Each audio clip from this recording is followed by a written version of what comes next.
Okay. Hello, everyone, and welcome to the Feast of Dice channel. We are taking a short break from our regular Castle Run stream and doing one still set in the same world, but with different characters and some time ago. We're going to wait to do our player introductions or your character introductions until they enter. So I'm just going to set the scene a little bit. It has been about 20 years since the last great threat that faced Namira, when a fell spirit emerged from a conflict in eastern Namira. The fell spirit, vanquished by one of the first Knights of the Phoenix to swear outside the Phoenix family, Rimuli's Bright Hand, destroyed it, and after destroying it on the site, built the Temple of the Quiet Fire. And 20 years of peace passed over Namira. Many more knights swore fealty underneath the Phoenix banner until their numbers increased to almost 100 of the bravest, strongest knights in the land.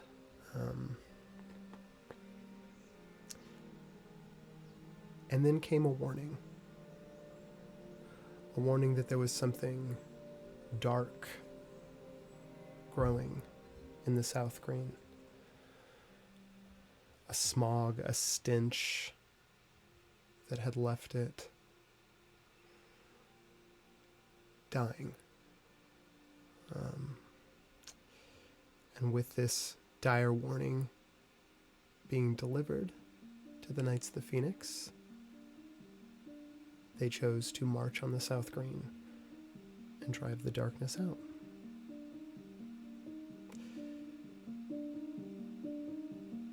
And this is our one-shot. Welcome to Hedge Knights. Hugo, you are having the dream again. As your fingers trail off the side of the boat in the water, you feel the temperature, the direction of the current. The water grows a little warmer, and you look ahead. On either side, there are these massive arches, collapsed by time. And as you look through the arches and follow the path of the river, you see the ruins beyond the arches, overgrown with moss, ferns, swallowed by the bayou of the Southgreen. But within those ruins, there's a film in the air almost. You can't smell anything. You're in a dream, and you know you're in the dream, but for some reason you can't control it. And as you draw closer and closer to the gates, you feel not just your doom, but doom for everything approaching. You see a darkness that creeps over Namira and extinguishes every light in choking ash. You look down, and as you always do in the dream, you catch a reflection in the water. Hugo, can you go ahead and describe your character for us? Yeah. Hugo is a wood elf from the northern part of Namira.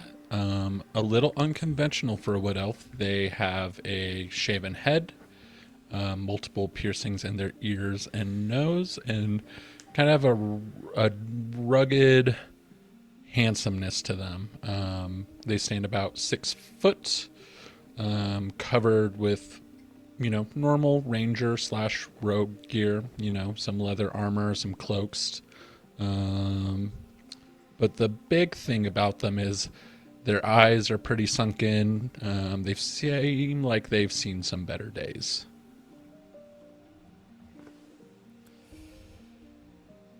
Hugo, you look up from your reflection and your eyes go back to the arches, but this time you see a wide expanse of nothing but black sand and crumbling spires of rock. From out of that darkness, you hear the voice, familiar not in the waking realm, but in your dreams. A voice or voices of ancestors long past.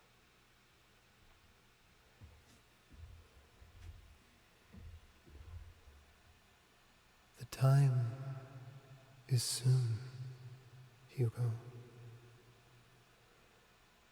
If you do not do something, all will be consumed, even as our home once was. Hugo, you are bolt upright, awake in your tent.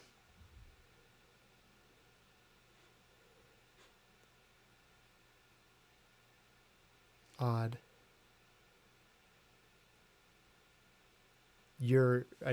This camp is set up in the edges of the unbroken green, entering down into the swamps. When you set camp at sunset, when the hundreds of the 100 Knights of the Phoenix set up camp, there were frogs, insects, birds, all manner of noise. But there's nothing now in the darkness but the crackle of fire and silence.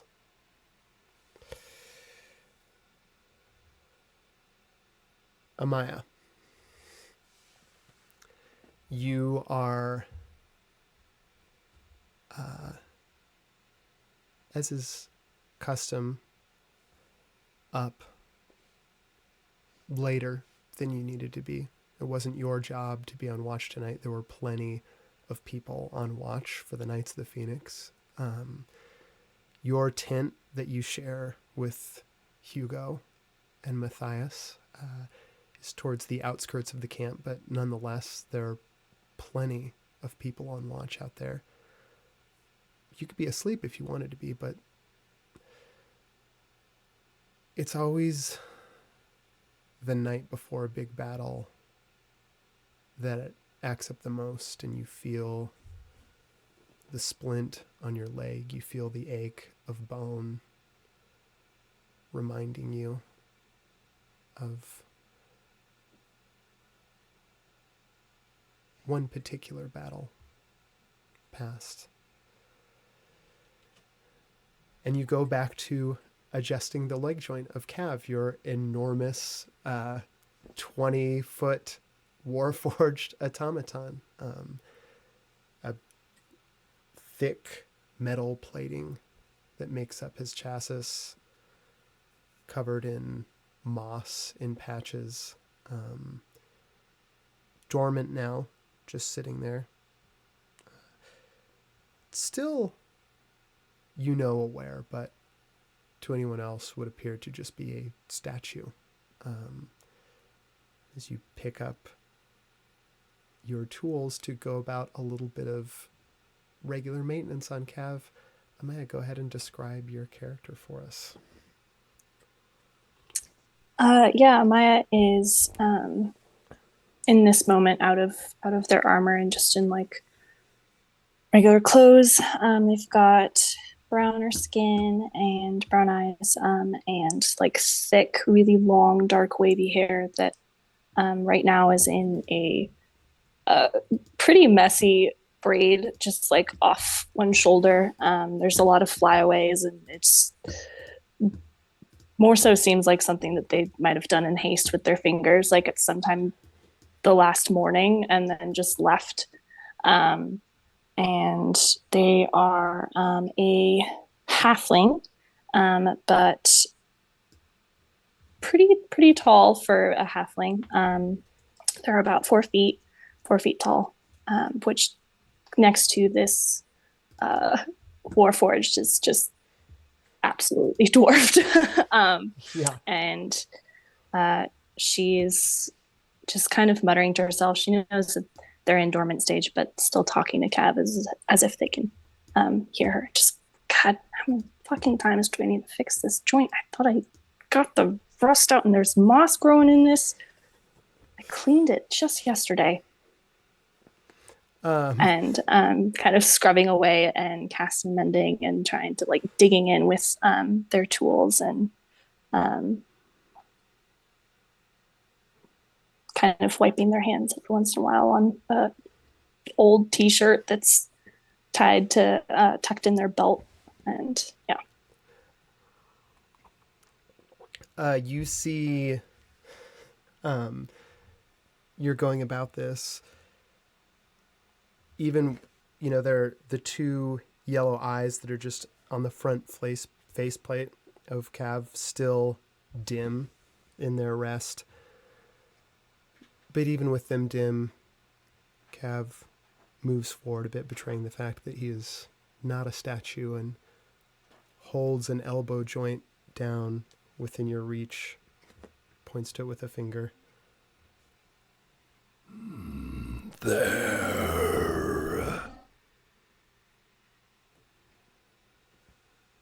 Amaya like pretty pretty lively like grabs the elbow joint and swings up onto it, and perches in between like the crook of the elbow, and or the crook of their arm, and looks at what they're pointing and, oh God, there it is. And kind of like digs in with their tools and pulls out just this string of swamp moss that has gotten caught. Good. And goes back to his resting position. Maya, give me a perception check real quick. First roll of the session. Now I need to find my modifiers. There we go. Ooh, 21. Okay. Good omen. On a 21,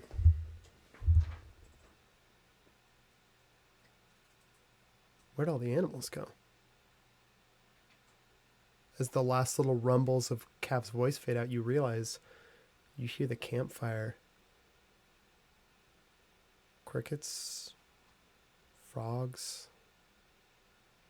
all the fauna that was minutes ago this steady song on the edges of the Southgreen. It's gone. And then you hear a snap of someone stepping on a branch.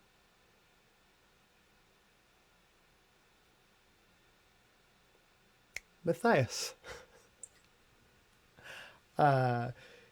You are one of the few knights who elected to take both the first and last watch. So in this, the first few hours of night, I think leading up until midnight, you're taking the first watch.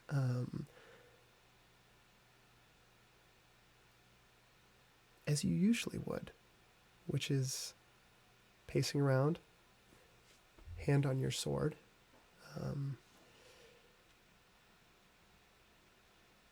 tall, erect in your posture, looking out with keen eyes.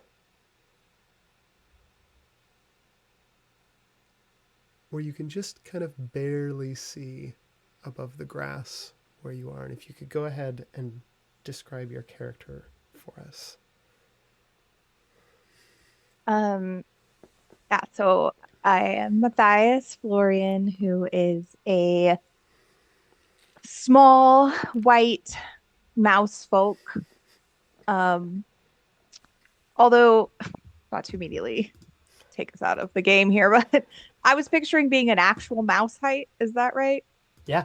Because Yeah. I just looked it up on 5e and it says mouse folk are like No, 2 feet tall. No, we're not Okay. doing that. You're We're actual not mouse. sticking You're to like the a weasel. okay, You're great. about 6'6". I mean, big mouse, but about Yeah, you okay. know 5-6 inches high. Just double checking. So yeah, that height and shiny armor, just polished to the T, really well taken care of, and um a tiny little sword also just gleaming, um and just on alert and ready to take on whatever comes his way.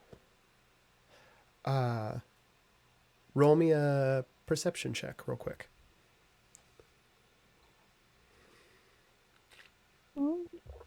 13. Okay. On a 13, you look around. There's a noise from above, landing right next to you. A small branch sticking out of the, where you're standing. You're on a fairly large flat rock that there's grasses growing up around, but the ground here is it's pretty muddy.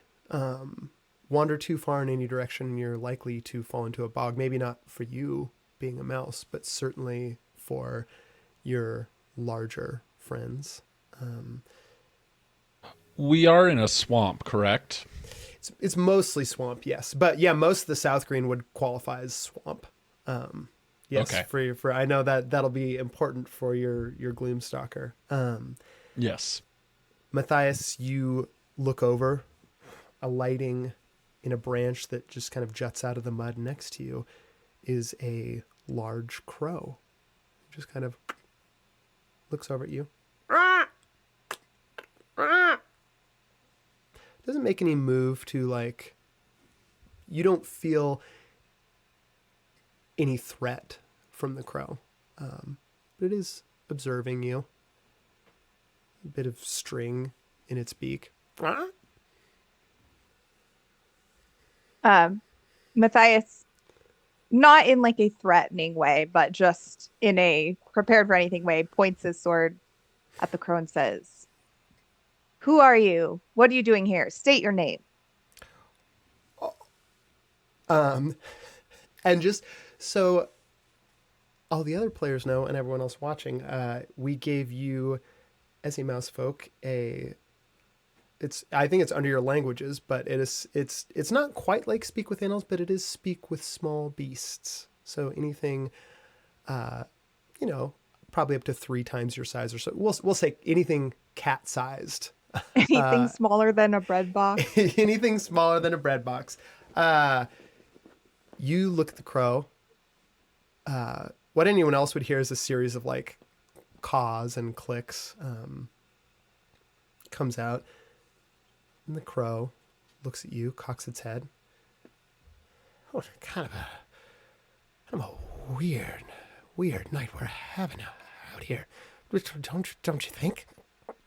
I mean, I haven't noticed anything unusual. What's been weird?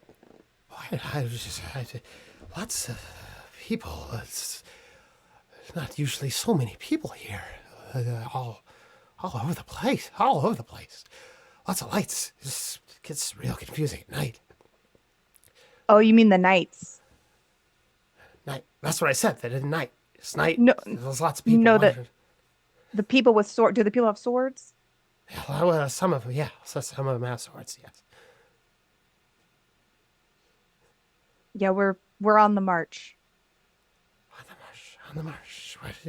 Where are you headed? You know, the usual, to defeat evil. Have you seen any evil about?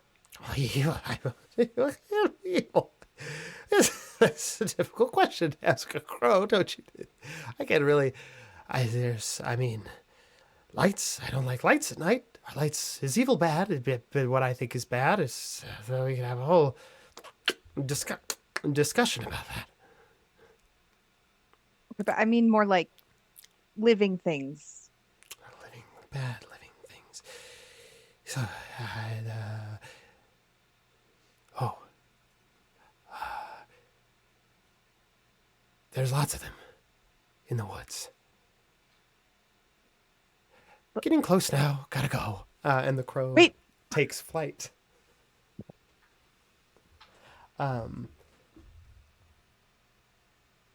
Matthias, on your 13, it is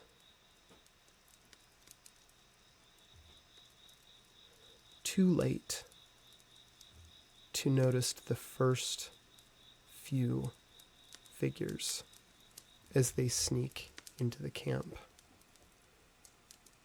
quietly sticking to the shadows. You're not alerted to anything until, in the silence, you see a column of fire erupts from the center of camp, dies away almost immediately. Another one on the far end dies away. And as you begin to see these columns of fire erupt out of the camp, you hear a noise much closer to you. As you turn, you see a figure, dark cloak covering most of them, but it looks to be almost in tatters, some kind of garment that they've probably cobbled together themselves. The hood hides most of their face. They really are doing an incredible job at blending into the shadows of this swamp, even beneath the light of the moon. Do you see a face partially lit? Just looks like veins of black. Every now and then a little trace of fire that runs through. It almost looks as if there's like flakes of ash that just slowly come settling down off their body. They're about 5 feet away from you, but they don't see you.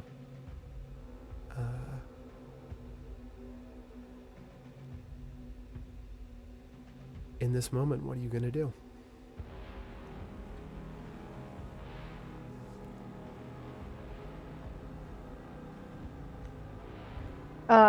I think seeing the fire erupt at various parts of the camp, and also based on what the crow said, Matthias would assume that it was more than just this one whatever.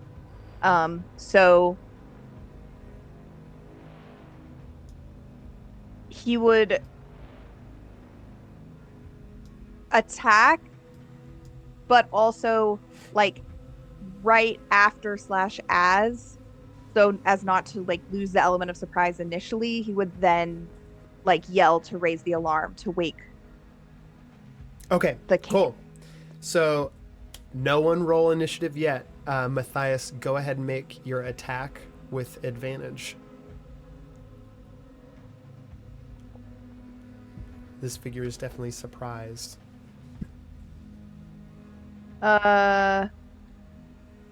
17. 17 hits. Go ahead and roll damage.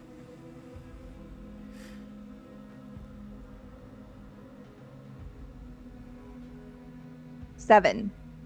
Okay. 7 damage. This is the first time. I mean, obviously, this is our one shot. This is our first and first session with these characters. What does it look like, Matthias? You are attacking. I mean, for your it's a giant. This is 6 feet tall. So it has legs, right? Yeah, I mean, you can't tell if elven or human, but definitely human. But it's like humanoid. Okay. Yeah. Yeah. Matthias runs and jumps, swings on like a little bush branch, lands behind the figure, and just slashes right at like Achilles tendon region. All right. You've done this 1,000 times. Albeit brave and infinitely noble, but a giant killer nonetheless. You slash. There, surprisingly, is no cry that escapes this figure's lips, but they do immediately just drop to the ground. You hear the sound of their breath, and as they hit the ground, they look now on their face, eye level with you. You see eyes that crackle with embers, almost completely black, if not for these little flecks and points of light in the eye. You see a smile spreads across their face as they take a small dagger and plunge it into their heart. The black veins begin to burn more and more as you see the eyes roll back. They open their mouth and you see light grow until it erupts, one of those same columns of flame that you saw in the camp. You see now how it's happening as this figure immolates themselves directly next to you. I need you to make me a dexterity saving throw.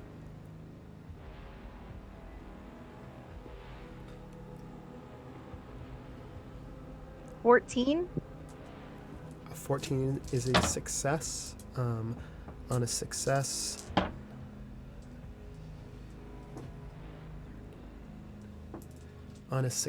you are going to take 21 points of fire damage, halved to 10, as this column of flame erupts and you feel the heat singe your whiskers. Everyone. So that was 10. Yeah, 10 points of fire damage. You're. I mean, what do you shout out to alert the camp? Your voice doesn't carry far. Just attack, and Okay. also like clang, my sword on my armor or something to try and make extra noise. Cool. I like that. Go ahead. That's good. Give me. We'll call this a performance check.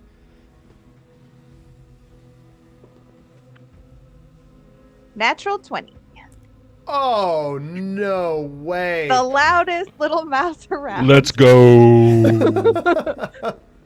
Attack! A lot of these knights you don't know, Matthias. That doesn't stop any of them from hearing a small cry and the clash of a tiny sword on armor that supernaturally or divinely so seems to ring out through the entire camp. Any Knight of the Phoenix who has looked upon you over the last week or so on this march down to the edge of the Southgreen and thought to themselves, what could someone so small do in such a battle as this? Here's your cry of warning ring out. And I am going to say for flavor, which includes Hugo and Amaya, as well. Everyone is going to function for the remainder of the battle off that nat 20 on performance, and just because it's fun to start the campaign this way, as if you were under the effects of the blessing spell. So you can add a d4 to any, I believe, saving throw. It also attack roll or attack saving roll throw. and saving throw. Yep. And you don't. Yeah. It just everyone in the camp now has that. Matthias, none of these knights are going to look at you the same way again. Everyone, go ahead and Do roll I initiative. get that too, or no? Just everyone else.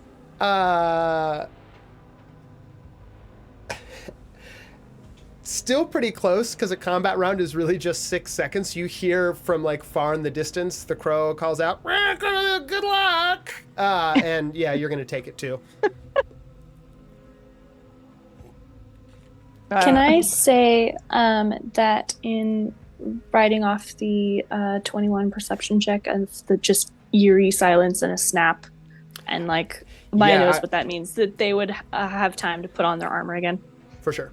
Yep. Cool. I'll give you that. It was high enough that it prevented you getting surprised, like jumped in the moment. But yeah, I think for sure you are ready to go once initiative order starts. Everyone, go ahead and give me your initiative order real quick. 18. Okay. 22. Ooh. 2. Oh, beans. All right, so we got and I guess that makes sense since I already kind of went. yeah, we'll flavor your 2 as like you. Ooh, that is very poor for everyone else. Let me also roll for. I got to roll for Athena and for Cav. Okay.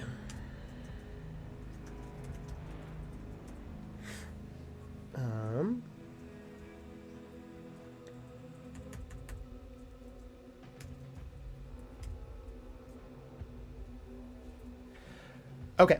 I'm going to say 2 on that 21, and then the way that we're going to flavor your is like you all come back together in this initiative order. So you all are together. Like Matthias, you take the quickest route that you can find back to your specific tent in the camp where you know Hugo was resting and Amaya was supposed to be resting.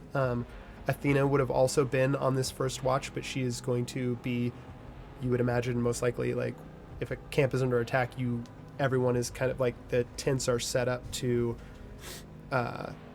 basically everyone has their own little groups that they rally around their tent, and that forms the perimeter of your camp. So you are all headed back there.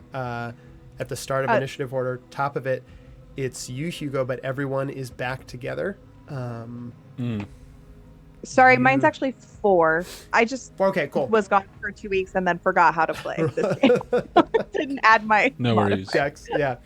Yeah, Hugo is he's kind of gonna look at the group and kind of shrug and be like, "All right, I guess it's go time," and is gonna lift the back of the tent like up, and I am going to try and sneak out the back to get a vantage shot on this thing. Cool. Give me a stealth check. Give me a stealth check and a perception check. Okay. The great thing is I get advantage on stealth because of the boots I have.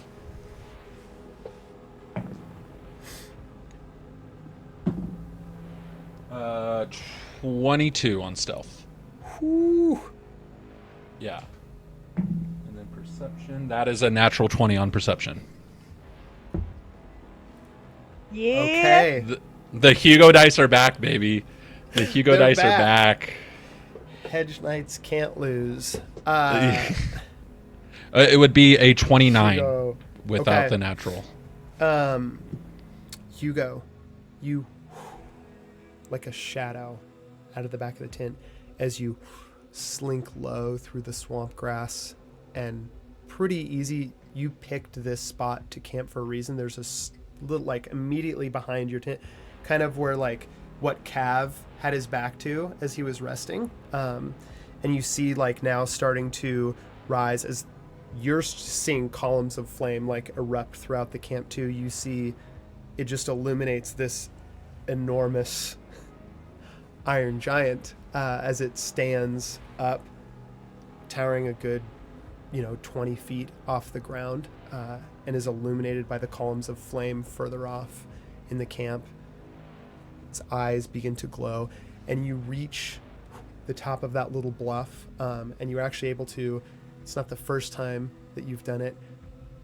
I'm just nat 20%. I'm not going to make you roll another check for it. This is easy for you to do. You quickly scale, like Cav puts out a hand to you. You quickly scale it and get up onto his shoulder. So you're kind of like standing there,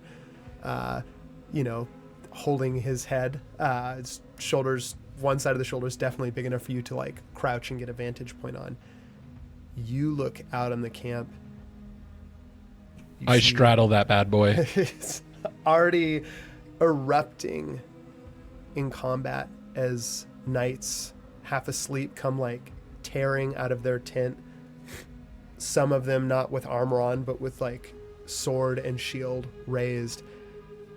And just peppered throughout the camp, you see figures in dark robes. And again, one of them you see erupts in one of those same columns of flame, leaving nothing behind afterwards. You see one of the knights just screams and falls backwards from the flame as it catches on their garments. They're not wearing any armor. And they fall to the ground. They don't get up again. You would got a nat 20. You don't guess. I hadn't determined this ahead of time. I'm going to roll the exact number of these figures now. So we are going to find out how many of these things there are.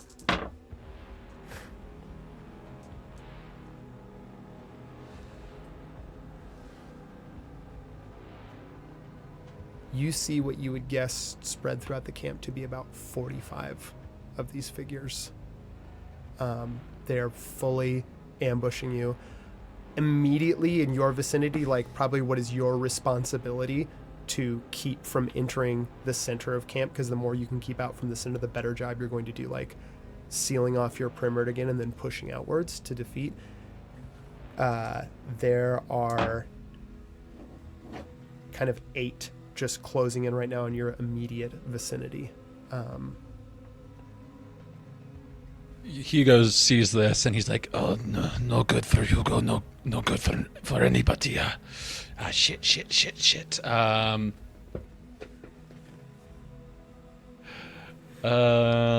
then he's gonna yell out. I don't know if he'd yell because he's hiding. I think what he would do. I'll give you a flavor something as it, because I want to kind of hand out a lot of this is going to be a rough and tough one shot. As a Gloomstalker Ranger, I think bird calls that, like things that like calls in the wilderness to do to mimic an animal or a creature to like give a signal to someone that wouldn't give away your position necessarily as like a person yelling. And I think the rest of your party, your leader Athena included, would recognize like the one for danger. Yeah, Hugo is going to notice this and he's going to put his hands up to do a bird call and he's going to go do do do do do do. But it's obviously like, I mean, whatever, it sounds great to everybody, but he doesn't think it's better. He goes do do do do do do, kill.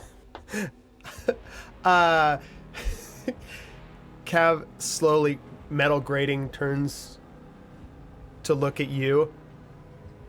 Favorite bird.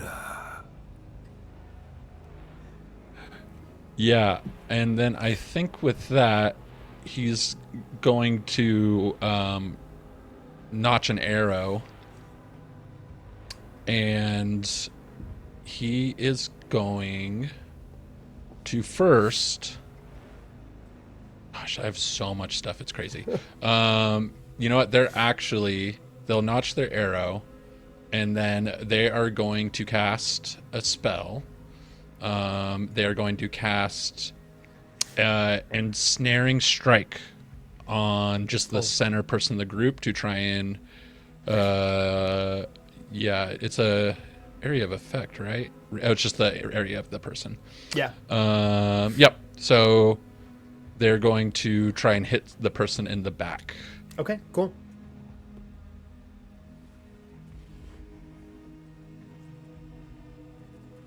And that is just a strength saving throw Strength for that. save. Okay, cool. And then That. It's a 7. I'm sure they're gonna fail. okay. So when they the trait takes 1d6 piercing damage at the start of each of its turns. Okay. And then Hugo, for their second attack, is going to just notch an arrow and fire it on the first one. Okay, cool. For that area of effect, I can't remember if we clarified or not, but you also do get the damage of the arrow when you fire. Mm-hmm. So you get that damage. So you get the arrow's damage with that ensnaring strike, and then the second one. So you can roll damage for that. Well, ensnaring strike is just a spell, I know, but okay. As a Gloomstalker. Okay. So you're just that's not your bow. Yeah. You're just casting that. Okay, cool. Yeah, that's not one of my super perfect. fun things. So that's my first move, and then he is going to notch just a normal old arrow and fire away. Cool. That is a 16. 16 hits. Cool. And that is...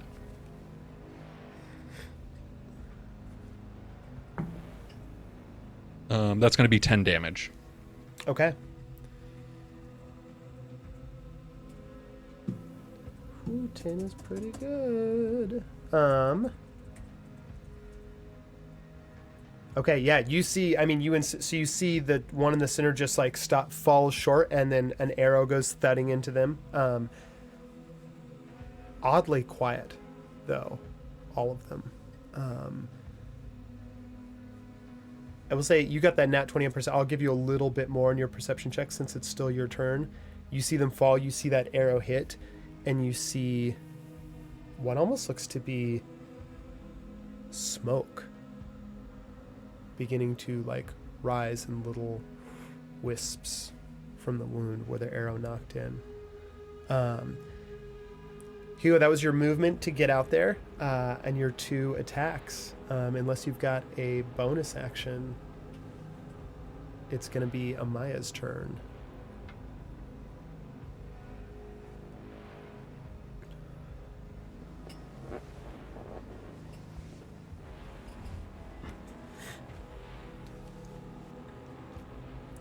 Cool. No bonus action. Amaya, it's your turn. I was waiting. No, I wasn't talking. You're good.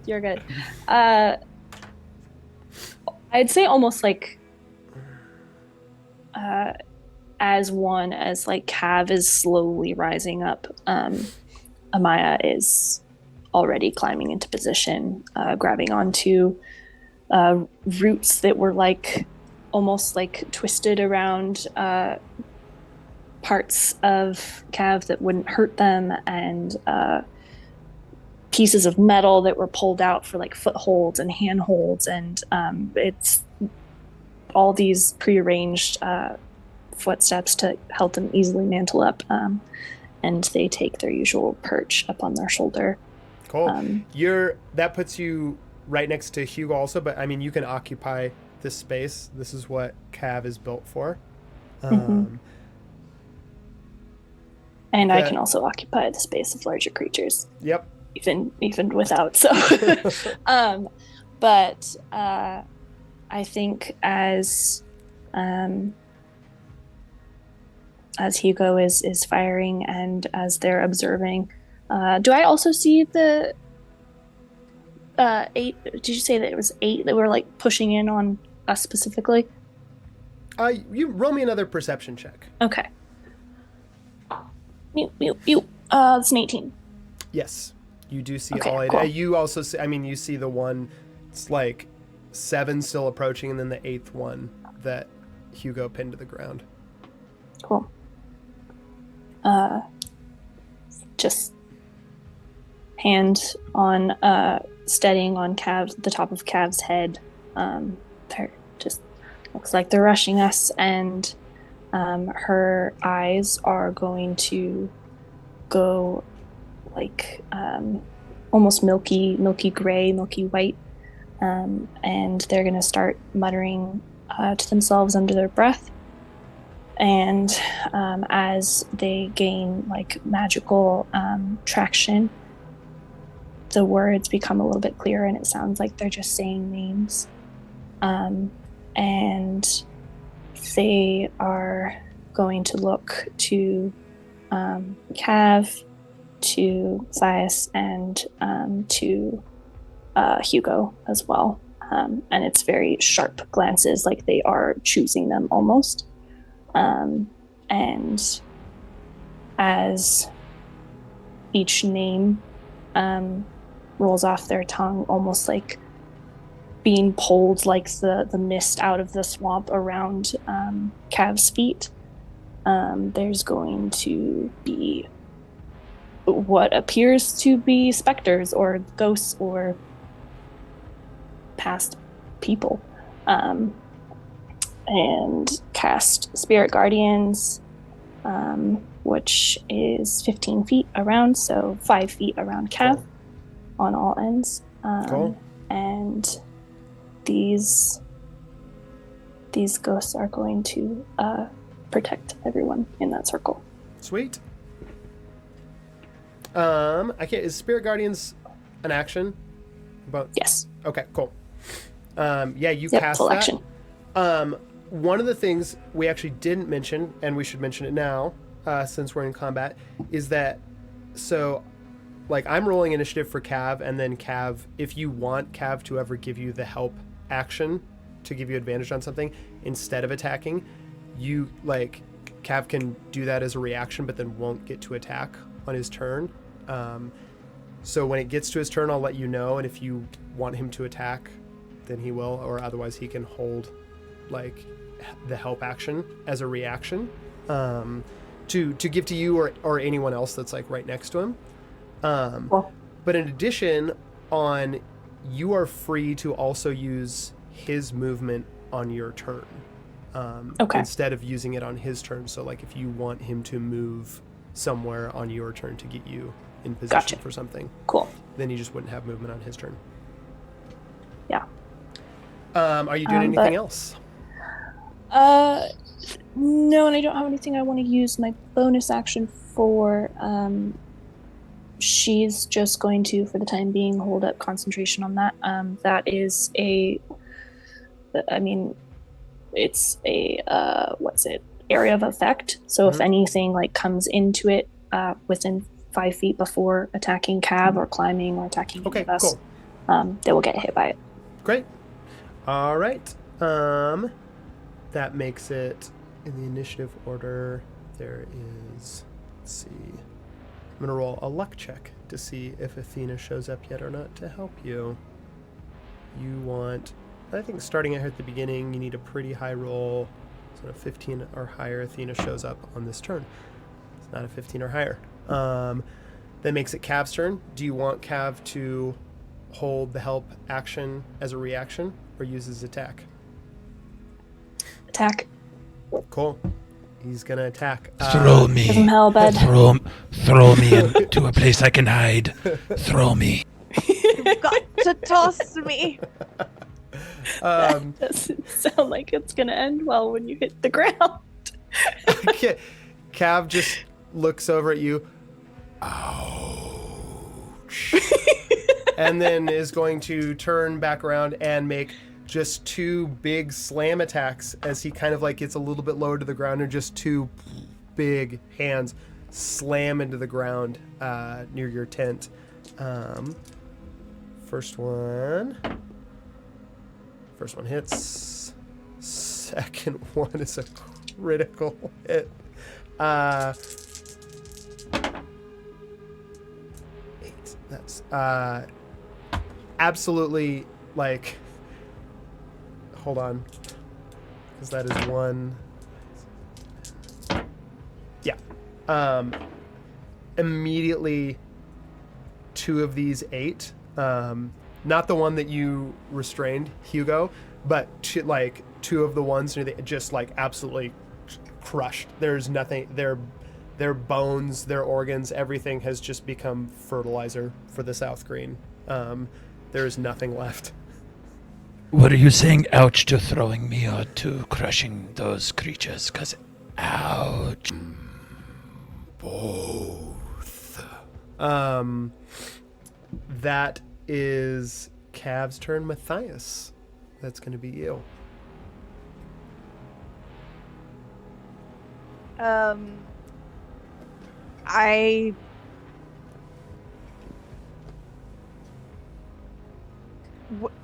How close am I to the various I'm going to baddies? say now at this point, I think your move's what, 20 feet? Pretty fast for a mouse, a little bit slower than everyone else because the amount of ground you have to cover. Yeah. Or dash is 40. Yeah. You are, I mean, you're right back there by the 10. I'm going to say the one that Hugo snared and one other are a little bit further away than 20 feet, but there are 4 closing in that are within 20 feet of the tent, and they're all kind of like facing, they're all coming into the tent this way, so facing you. Okay. I'm gonna run towards the closest one. Okay, cool. If there's any rocks or things that I can sort of jump on to like launch off For of, sure. Yep. then I'm gonna do that and just like flying at them, Love it. swing Cool. my just full attack. Yeah, give me an attack roll.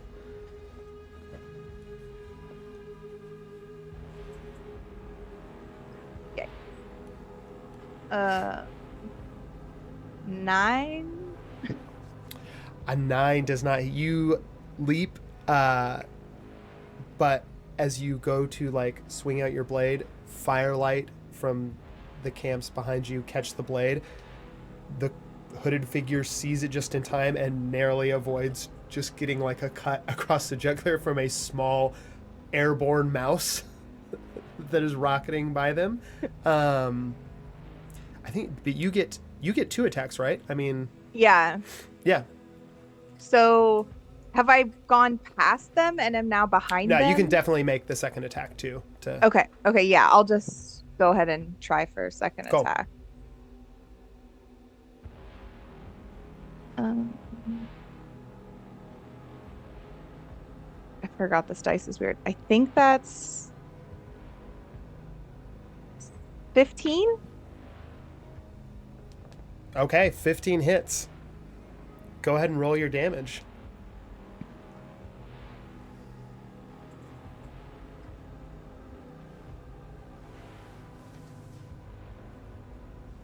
Seven.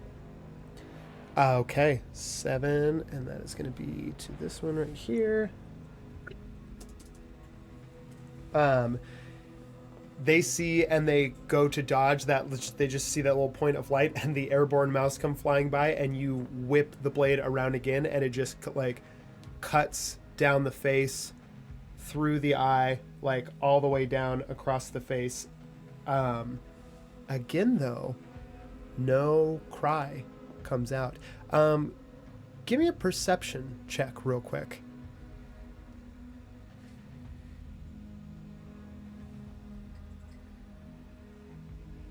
$18. On an 18, you're close enough, you're small, you look down this figure's throat, you see same thing that you saw at the other one, nothing but roiling flame down in. You think that these are almost like they still, obviously they're following through on some kind of, like, they're attacking the camp. They have some kind of cognition going on, but these just seem like almost empty husks at this point, like servants that have given themselves over to something so much that they've just been hollowed out by fire. And you can smell rising up, it's like the acrid smell of like a pile of refuse that has been burning all night and is just smoldering the next morning. This figure is not down, however, so you land like in the grass right behind him. Do you have any bonus actions that you're doing on your turn?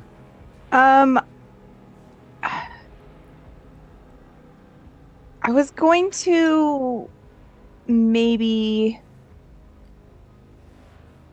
use Divine Favor, but I realized that I probably should have done that before I attacked. Because like I feel like it's not going to do anything now. Remind me what Divine Favor is again. It's for the next minute your weapon attacks deal an extra D4, so I would just get extra damage. I'll let you throw that spice on there before, because this is the first time you've done a paladin and played Matthias. Yeah, so roll that extra D4. 4. All hail the mouse god. Okay. Natural 4, baby. Wait, I will also say, just because I'm feeling nice, and I want to remind you of all that I love your little mouse so much, and we gave him so many cool abilities. Did you throw Fury of the Small on there too? I could. Yeah, sure. I only get that 3 times a day though, so I don't know if I want to waste it on this situation. It's up to you. I'm gonna save it. Okay.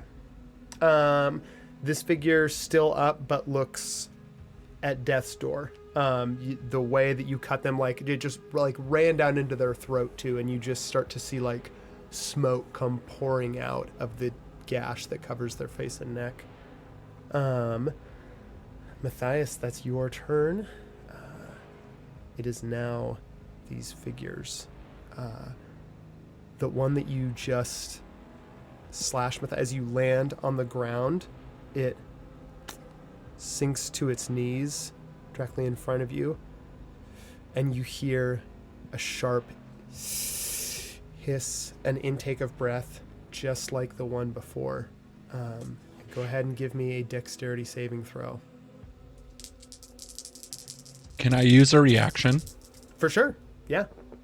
Has this creature rolled on an attack?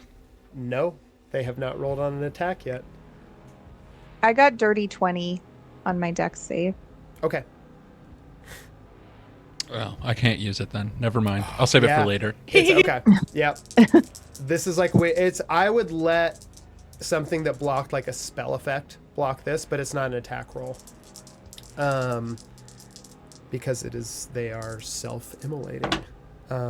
Roll for immolation. Roll for immolation. However, that is only 5 points of fire damage, half to 2, Matthias, as you just kind of feel the heat flash up against your back. Another column of flame that goes up in the camp. That one is gone. Just like blowing on my fur to put out the little singe that happened. Okay. The one that you ensnared at the beginning of its turn is going to take 1d6 damage. That's it. You just see it. Atticus, the one that is ensnared on the ground. Tell me what happens as the snares tighten. Yeah, you just see the entangling. It just basically just crushes it. Like you see thorns start popping up and just start breaking it, like basically like breaking it down, and now it's like all like this in the vines. a messier version, but much like Cav's victims, it just breaks down into the earth.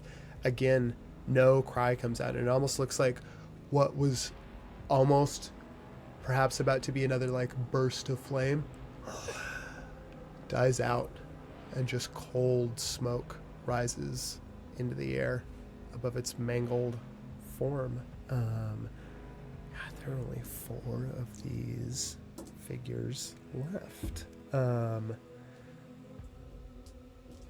Okay. They are going to close in. I mean, immediate. I will make perception checks for them to at disadvantage to see if any of them saw a little mouse just obliterate one of their compatriots. At disadvantage, none of them see you. They are all 4 of them are just headed for Cav. That is like clearly the big, like a couple of them you see hesitate for a moment and then glow a little brighter and just press forward. They are all going to enter into that space that Cav is in. So I don't know if is that when they take the damage from Spirit Guardians once they enter the space. Yeah, as soon as they enter. Cool. What kind of a save do they make? Dex? Wisdom. Wisdom. Okay. Were there any close enough to me that I would get an attack of opportunity as they moved away? Like, as they pass by me, since they don't see me? You went to the closest one, which is the one on the left, and the rest of these are on the right. And so they're, like, kind of coming around. They won't really enter your threatened range. Okay. I do like that, though. I forgot how useful that would be. Ooh, one of them gets a nat 20 on the save. Nice. Then that is a 14. I'm sure the other 2 are going to fail. Does the 14 succeed? You tell me that is my spell DC. Okay, then if it matches it, it succeeds. So Okay. 2 successes, 2 failures. All right, so the 2 successes are going to take half damage. With my tiny ass dice, let me try and find my 2d8s. There we go. Okay. Yep. So tiny. Okay, so that's 15 radiant damage. Ooh. And then it would be half for the other 2. Okay. Immediately, the 2 of them that failed, gone. Like just gone. What does that look like? It's Hugo would probably recognize a few of them. They're people who used to live in our town. Some of them have what looks to be like little rusty short swords. Some just have pitchforks. Some have pickaxes and are miners. And they are people that we grew up with. And they are just bringing them down on these creatures as they walk in. Okay. Actually, Hugo, roll me a perception check real quick. Can I ask a quick clarifying question? Yes. The 2 creatures that self-immolated after I attacked them, they were choosing to do that. They weren't at 0 hit points. They were choosing to self-immolate before they got to 0 hit points. Yeah. You let me know if I'll give that to you without a check. If like the technical side of this You'll is let if me you know. can kill Okay. if you can kill him, get him to 0 hit points, there's no gas left in the tank to. Okay. 19 on perception. Okay. Hugo, you see these spectral figures. They look like people from your old mining town, rising up out of the bayou to immediately 2 of these figures just go down. The other 2 are just their robes need to be shredded. Kill those bourgeoisie pigs. Hugo, on a 19, you see an eerily familiar face turn to look at you. Very similar to you in the face, maybe a slighter nose, slightly smaller mouth, same eyes. But long hair. Long, dark, straight hair. As the ghostly face of your sister turns to look at you and gives a small smile before driving a pike through one of the figures. Does Spirit Gardens stay active after the it's as long as you maintain concentration? Yep. As long as I have concentration or up to 10 minutes, and it will trigger again if they stay in the area of effect first turn. Yeah. What looks to maybe be your sister, Hugo, turns her face again to look forward at the figures. There are two left standing. They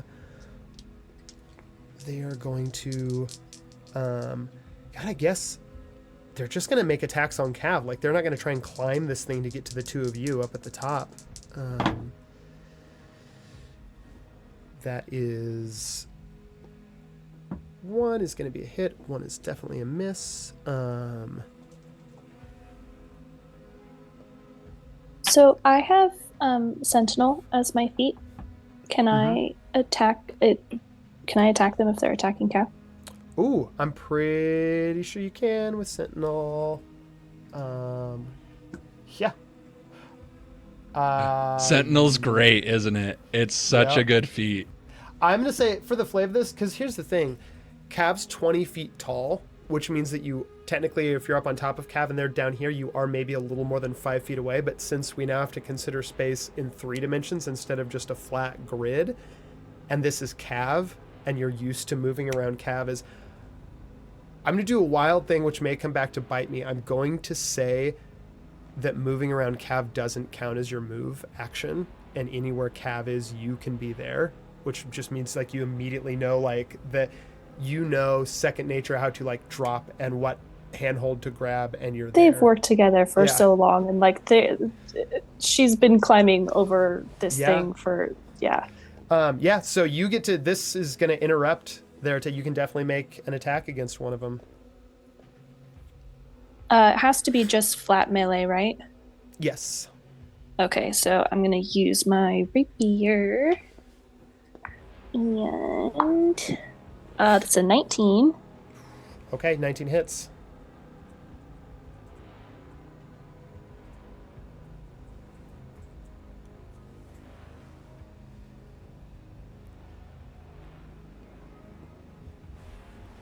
Just 3 damage. Okay.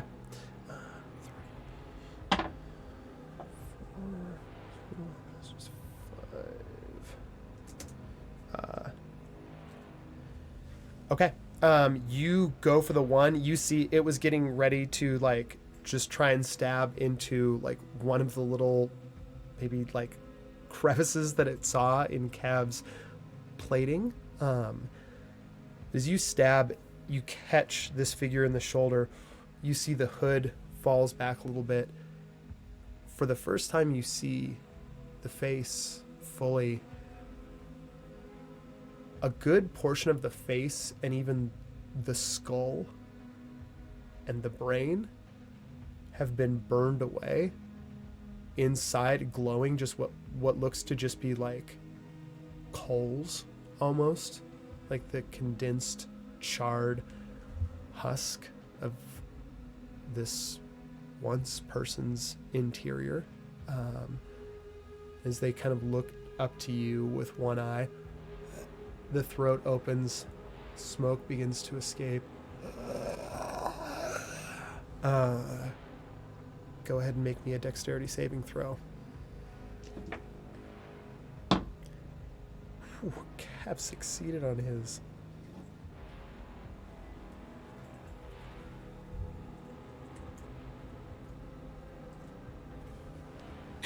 Nat 20. Okay, success. I will tell you right now, it's a good thing that you succeeded. I'm going to roll the damage for this, but this one had a lot of juice left.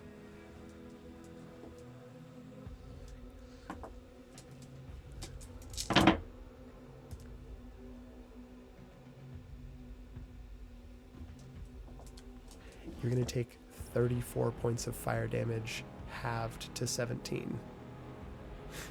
As both you and Cat, this thing, this figure just erupts and flame licks up Cav's legs, searing past you and echoing up into the sky.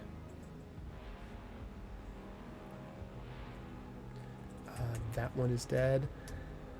The other one, like this black dagger out, makes it into a little like spot underneath the plating Cav's armor.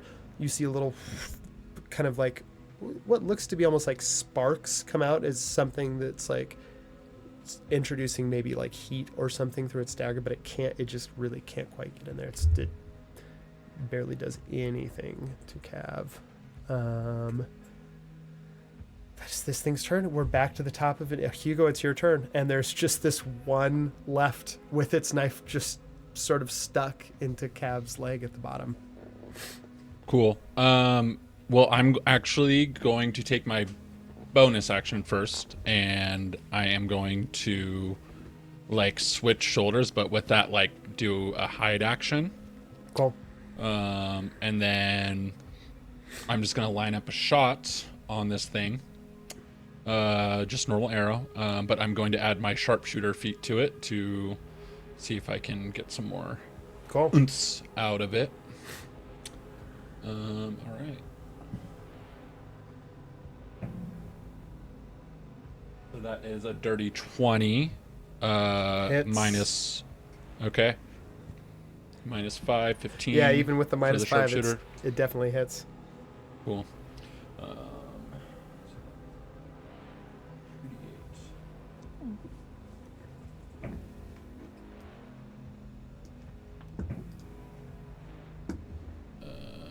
Plus.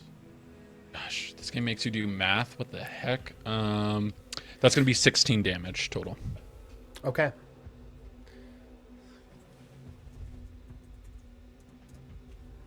What does this look like? Since he's like shooting down, he's gonna shoot through the hand of the creature, and it's gonna bounce off the foot and redirect to make him stab himself in the face with the knife.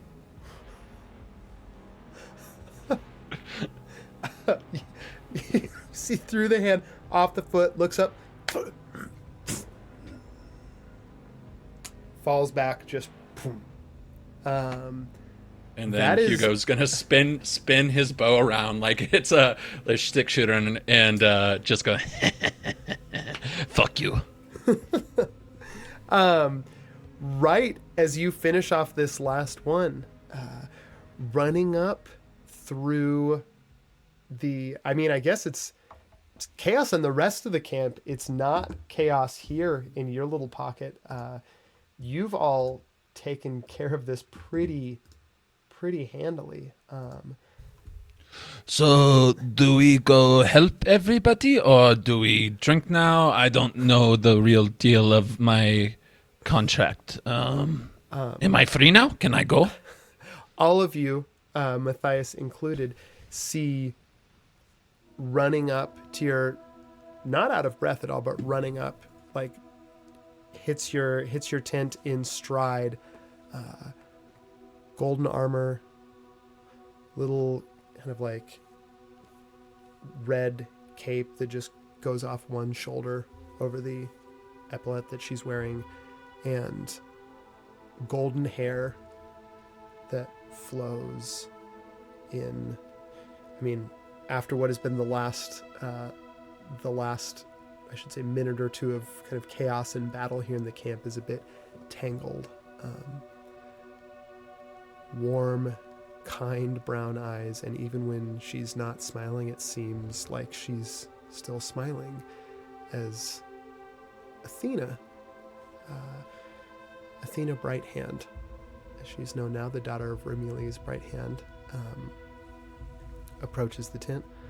Well, looks like y'all whipped them up pretty quick. We're all good here. How's it at the rest of the camp? It's all right.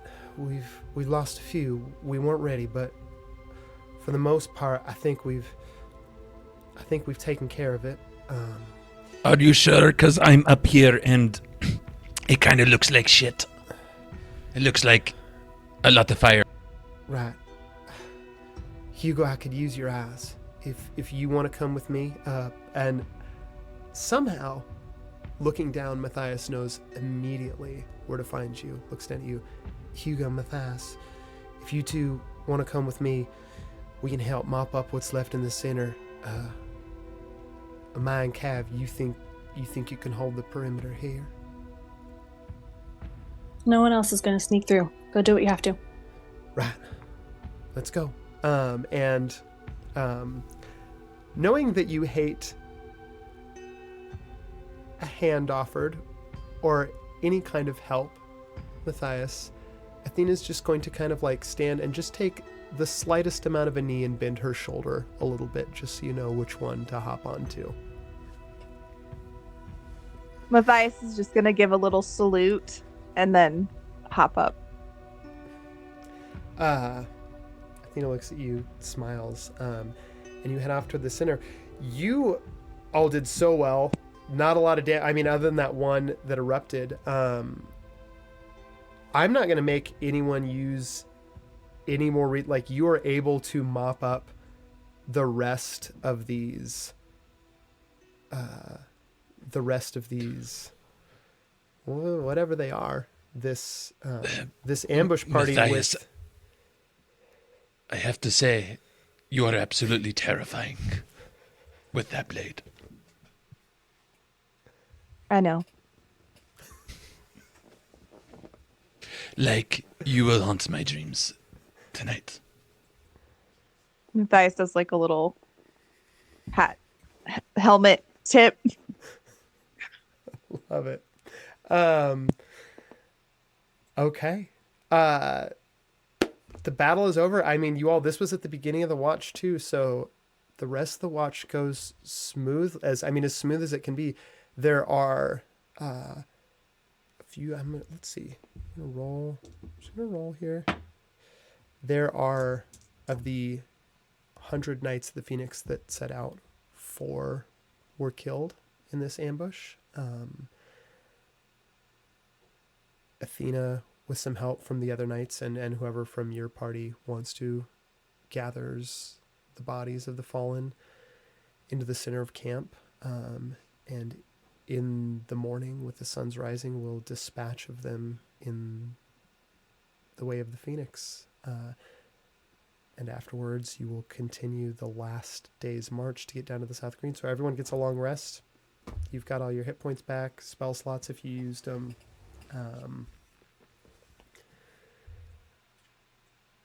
And it is a new day.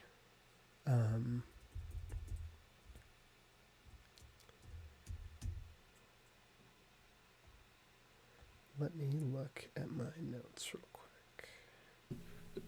Hugo, not knowing anybody here in the morning can be found at the fire. Not the no, not at the ceremonial fire, but they're making coffee and just casually smoking some tobacco out of some papers, and is like, Okay, how do I do this again?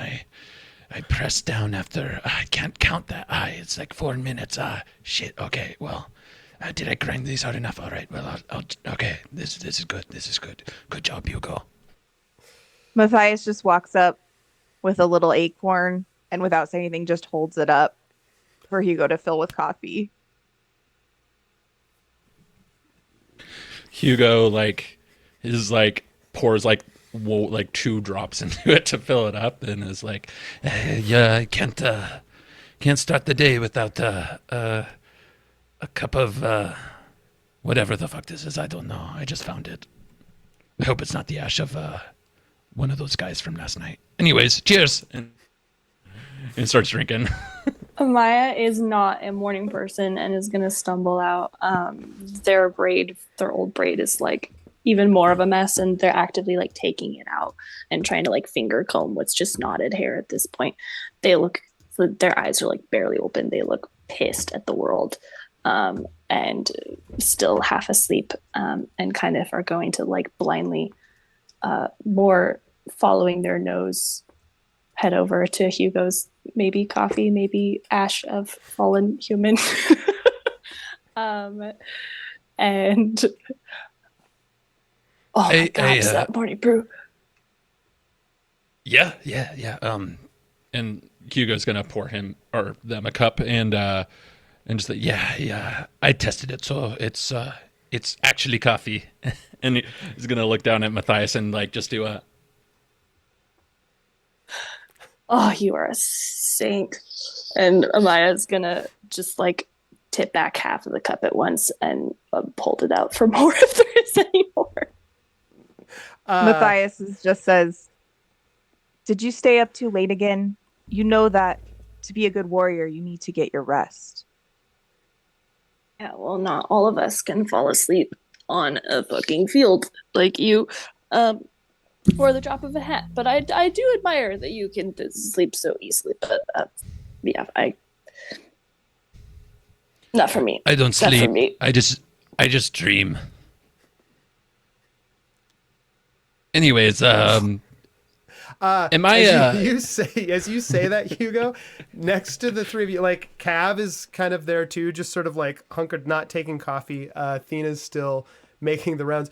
You say that, Hugo, and unnoticed until this moment, you like from your right, you just hear, "Hey, well, just dream a little dream of me, won't you?" And as you all look over at this voice, you see a crow sitting there next to you, also holding a cup of coffee. Wait, Is did it just the same Matthias hear crow? this, or did all of us hear it? No, all of you heard it in that voice. And that's where we're gonna cut and do our break real quick. Wait, is it the same crow as before? It's the same crow. Okay. Yeah, and we're gonna go to break, and we'll be back in 10 minutes.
Cool.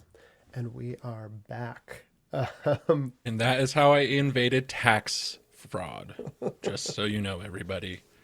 Tune in next time to get that extra little. Tune into our subscribe only Twitch feed to Subscribe to our Patreon to learn how to evade tax fraud. Join the how to Discord evade for tax pro fraud. tips. It's committing tax fraud, but evading getting caught committing tax. Anyone can commit tax fraud. Yeah. This is how to evade. No, if you want to hang with us, you should already know how to commit the tax fraud. Yeah, We'll you just actually let you know can't. how You to can't evade subscribe to the Patreon unless you've committed tax fraud. it. Yeah. That's the required. First tier is light tax fraud.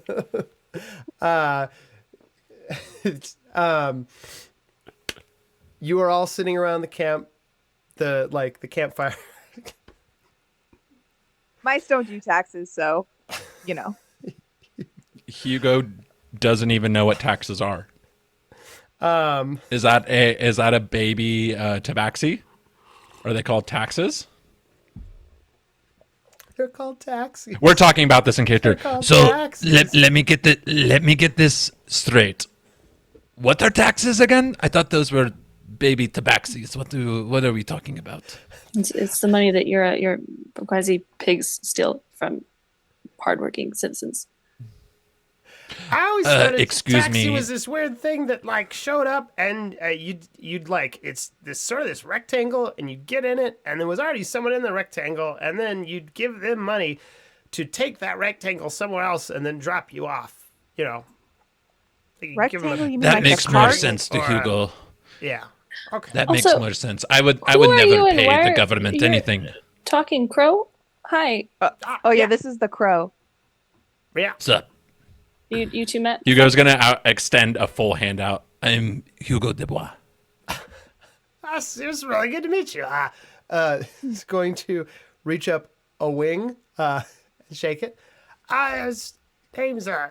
Hugo fumbles it. He like goes for the fist bump and then sees that the hands so like kind of does the awkward thing and then just grabs its talon their claws like Oh, okay. So- We just met.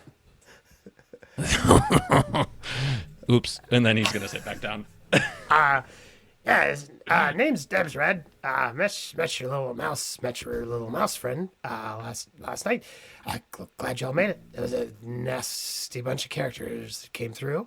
Yeah, you could have given us a little better warning than none, basically. Yeah, sorry, I get a little frazzled when I've been a crow for I've been a crow for so long. I get a little bit frazzled. Sometimes I Were can't. you not a crow at one point? No. You weren't Wait. not a crow. Yes. No. I wasn't. I haven't always been a crow. What were you Crow before you now. were a crow? Oh, I was a man. Sure. And I also was a Listen. man. Listen, if I can. Okay. Listen, if I can remember the components that I need to go back to my regular shape, then you know what? I'll prove it to you. Hugo believes the screaming bird. Yes. Yes. Yeah, thank you. Of course thank you you. are. Yeah, I- you know, you I'm a touch my talent dude. anytime. That's He's fine. a dude. They're a dude. We're all dudes. I get it. I get what Hugo gets what you're saying. Yeah, he's a dude, and you're a dude. All right, but what are you doing here? Honorary Yeah. dude. Hi, Amaya Vega. Did you Deb's Red also curse? Polymorph? But did you willingly change into a crow? Yeah. I change shapes all the time. I just forgot how to go back to being. Ah, There was some reason. It's right there on the tip of my. There's some component that I need. It's like something. It's a color or something. It's Matthias does a little tiny mouse fist and like jogs him on the top of the head like the fawns. Give me a. God, what kind of a check would this be? You know what? That's gonna give advantage to the little wisdom I'm just gonna make a wisdom check for Red right now. Yeah, that's a 2 and a 5. Oh, yeah, no, that's a good spot. You do a little, like, a little lower. Spine gets really compressed when you're flying. You just get right in there, maybe under the second or the third vertebrae. Give another little, just something to jostle it loose. Matthias does a little karate chop. Oh, yeah, that's good. That's good. Oh, boy, I tell you, flying really takes it out of you. Anyways. Hi. Okay, can we focus now? What are you doing here? Yes. Oh, here. I'm drinking coffee. Okay, but like, why did you come here? Why are you talking to us? Coffee. Listen, I don't know about you. I don't know about you being a mouse out here, but for me, a crow, pretty hard to get coffee out here in the middle of the swamp. So, came here, smelled the coffee. Yeah. So you smelled the I always coffee and then carry- you came here. Yeah, do crows smell? Actually, now I'm thinking about it. Is that weird? But yeah, I definitely smelled it. Well, I mean, Maybe you that's used to part be of a it. human, so that kind of Yeah. maybe some of it trickled over. Checks out. Yeah. Yeah, thank you. Yeah. you know, you can touch my talent too. Thank you. But thanks, maybe. It was wet for some reason. Don't. Oh, Maybe he spilled coffee. hey, we don't gotta go. Maybe he we don't spilled gotta go around coffee on it. broadcasting that or anything. That's Hugo just says what. that's just between you and me. I mean, we're in a swamp, so I mean, it's Yeah, wet everywhere. hey, we're in a swamp. Anyways, Mouse has got a point. as much as I would love to, I don't know, how do you say, you know, dine with you, you know, break bread. I'm You got kind bread? of trying. No bread. Matthias, what are we doing? You know, I'm here for a very specific reason, and I would like to go back to my life back north if I can. So, what's next, Captain? Oh, Captain. well, I was getting to that when we were interrupted by our new friend here. So that's why I was trying to get to the bottom of what he was doing here. While they're talking, Amaya is pouring a little bit more coffee into Red's cup. Thank you. But if I can move on from this crow situation, are we all okay with that? Crow, you all right with that? So I'm fine. Yeah. Move okay. on from my situation. Okay. It seems that these creatures are basically being controlled by something or doing the bidding of something larger, and I think that should be our main concern right now. Because just killing all these little whatevers isn't going to cut it. We need to find the boss. And Matthias is like has his sword out and is like gesturing wildly Cut the head off the snake. for emphasis. Yeah, Oh, I know where they came from. you do. You do. Yeah. And that would be They used to be friends of mine. But the dead guys. Yeah, The just fire. my druid enclave. Yeah.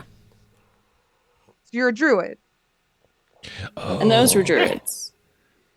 Yeah, That makes so much sense now. Well, not most of them. Yeah. It's all clicking for Hugo. That's why you. You were a want to be pet of one of bird. these druids. A pet? No. I used to be a met. I mean, Oh yeah, dude. well, I guess dude, you could. got Yeah, it, I mean, you got could it. quantify my relationship with a couple of them like that. I guess. You know, All right. hang out in the same Moving druid on. enclave for a couple Let's decades, focus. and things get kind of weird. But yeah, focus. focus Yeah, here. I can tell you where they came from. Okay, great. You said they used to be friends of yours. Do you know what happened then? Oh yeah. You know, they walked into the big old. There's like this big old cave. It's underneath the ruins of Polarum down in Southgreen. You know, going down there's all kinds of. There's this. I don't know if you've been to Southgreen before. It's been a little weird the last. I don't know. 10 years or so, things, plants dying off, animals getting sick, people getting funny in the head, something dark. Anyways, yeah, something's in the caverns underneath the ruins of Balaram, and they walk in, and when they come out, they're different. That's for sure. So why do they keep walking in? Oh well, they want they're following the call. You haven't heard the call. You haven't heard the call yet? The It's call? like right there. Yeah, the call. It's like right there all the time. The call. What does it sound like? Ah, it's like imagine the sound of your heart slowly running out of oxygen. Like it just kind of wheezing, and the smoke gets thick, and you see. Everyone, give me a perception check, real quick. I think Amaya's like slowly stepping away from this bird and closer to Cav and like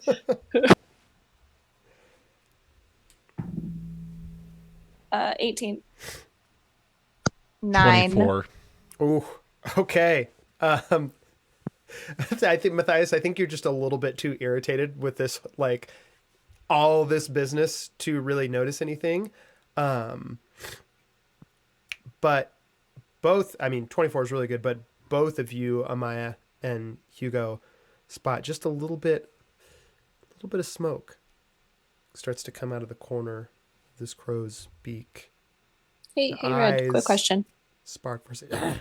Yeah. Do you want to be a man again? Oh yeah, I'd love to. I just can't remember what spoke. There's some kind of component I need to turn back into a man. I can't remember. That's some kind of something. It's kind of. Like Do you think being a bird is why color. you didn't walk into this cave? Fly into this cave? No, I don't know. I hadn't thought about it like that. Yeah, I mean, sounds not as. I mean, you left That's your whole not enclave. Not as loud. Yeah. Clearly feeling. Yeah. Well, they like me more when I'm a bird. It's my job. When I'm a bird, I go out and I scout around, and then I'm not with the rest of them because they like to send me off because I'm real good for Maya's things. gonna cast Remove Curse. Let me look. I don't know if remove curse works on wild shape. I got Dispel Magic. I got Lesser Restoration. I got Remove Curse. What do you want? Give me an Arcana check real quick. All right, I like that better. Oh, my rolls do not though. Boop. What is this? I do believe. Yeah, it's a 9. On a 9. Can I still use the? I muted. Can I still use the D4 from Matthias earlier? I mean, it's the next day. Not after the long Okay, rest. Also, cool. I think it was blessing, so it's just saving throws and not ability checks, because that would be guidance. While they're chatting, as soon as Hugo heard that they are from this certain cave, he's going to flick his cigarette into his coffee, pound the rest of it, and go look at the tracks left by the ash thingies to see if they can pick up a track. Give me a survival check. On that 9 Arcana, Amaya, you don't get anything. If you're burning, you tell me if you want to do dispel magic or remove curse. 21.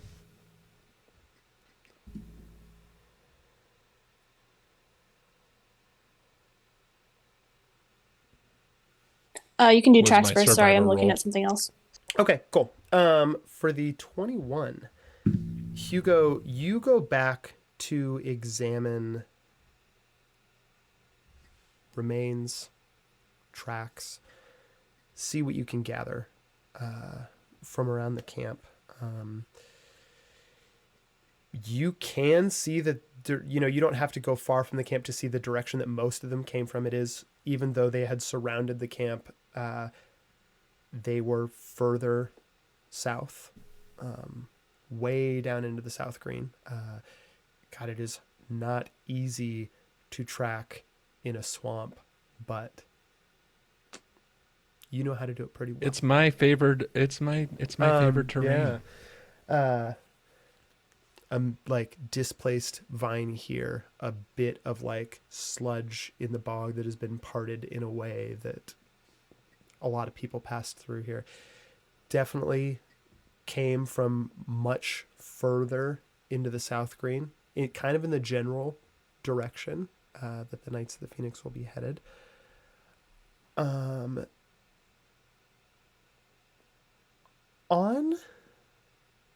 the on the cloak of one of these, you find one that like fallen, that hadn't been, like, had been killed before they could immolate. It's odd, the smell on them. It's that acrid smell, like something bad was burning and now just the smoke of it kind of lingers in this place. You know the smell. It's hard to bridge a gap between it, because when you're in a dream and you smell something, you don't quite smell it. It's just your brain telling you, here's the smell. But in this moment, something you've only smelled before in a dream. And your brain tells you the same thing now that it does in the dream.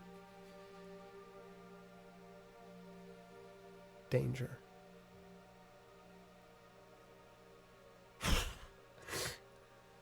A little spark courses through your vision. You see the arches again of Polarum, the gate to the ruins, the smell, a wasteland of black sand and crumbling spires of rock. The darkness came from somewhere. It came from the crow said, what, a couple decades, like 10 years that things had started to be strange down here. Give me a history check.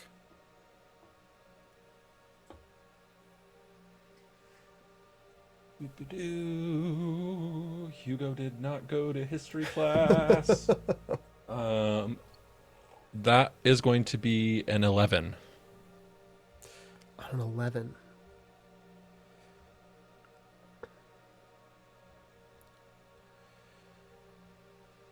You're a wood elf. You know a little bit of the history of your people.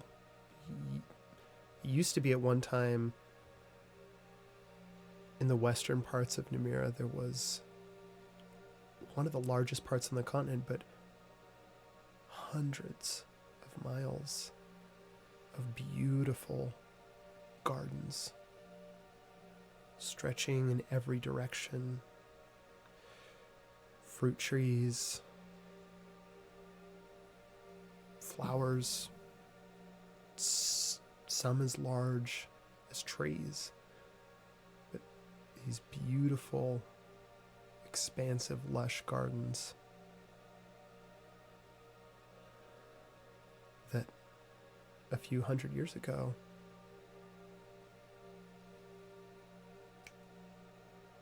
disappeared almost overnight, leaving behind nothing but smoldering black sand and those spires of rock.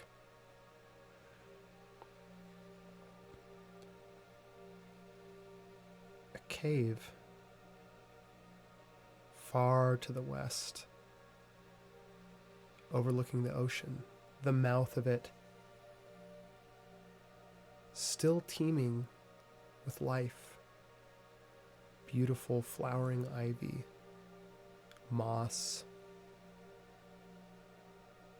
spires of pink quartz that come jutting out from the bowels of the earth underneath, and an opening that descends into a cavern speckled with light refracted from the quartz, allowing the gardens that did survive beneath the ground to continue growing. You see all this. The cavern disappears, and you're just left again with that smell.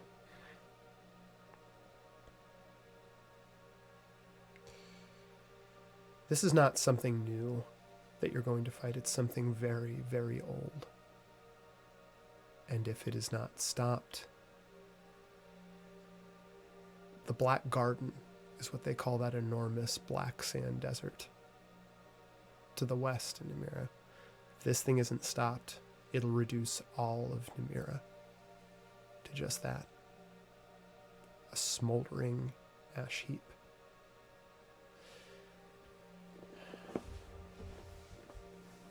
That's all you find on your survival check. Oh, farts. And Hugo's gonna go back to the group and catch up with whatever they're doing. So, like I was saying, I mean, the migratory patterns, it's just really hard to form any kind of a meaningful relationship with, you meet a crow and they're going that way with their, oh, hey, you're back. Yeah, while you were talking about nothing, Hugo found out, I think, where to go, and, hey, Vega, does this scent remind you of anything? And Hugo's gonna pass the little part of the robe that reminded them of homeland, so maybe something similar for them. Maya's And, gonna smell it. Okay. You can make me a perception check or an arcana check. Matthias, you know me. I'm like, go with Just the flow, smells like whatever. burnt fabric. Yeah, it does. But I'm so go with the flow, and Hugo killed that. Hugo, we need this, and I sneak and do it. But we're in some deep shit. Whatever this is, whatever's making these people go and turning the people and the land against itself, it's like really fucking bad. Like world ending bad. So we need to take care of it.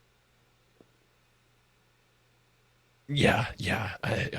I mean, that is what we signed up for, right? I know. I'm just like the help and like all of this. Like, thanks for helping me out. Hugo does bad things and then gets a shot at redemption, and it's all great. But this is like really bad. So, should we let people up the food chain know? Should we? What? I'm at a loss of words right now. Let me know what. Well, I'm from, and there's the whole Black Garden area, and it used to be very beautiful and lush, and now it's like a sinking pile of shit. And whatever did that to that land is doing it here. Athena, who has just walked up behind you, Hugo, looks at you looks over at the cloak that you're holding. Do you mind if I... Yeah, sure, by all means. I'll hand it over. It's a 19 on the die. Athena looks at it.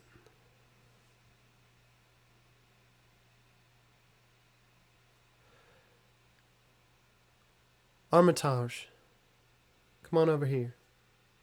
Take a look at this. Sister in the camp, like most of the camp has been broken down. At this point, you see knights walking to and forth. As kind of a crowd of them part, clearing the camp. You see tall man, golden armor, flowing red cape.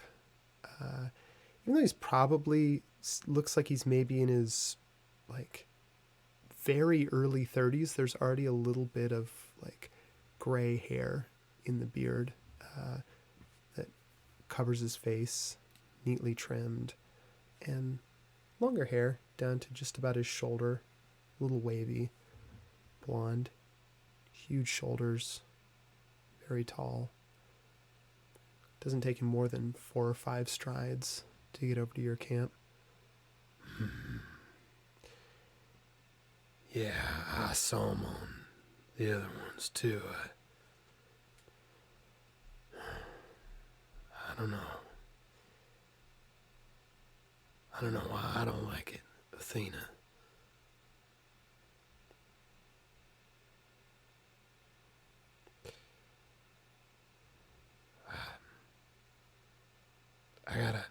I gotta get everyone together. Well, right at the usual point. I don't suppose you have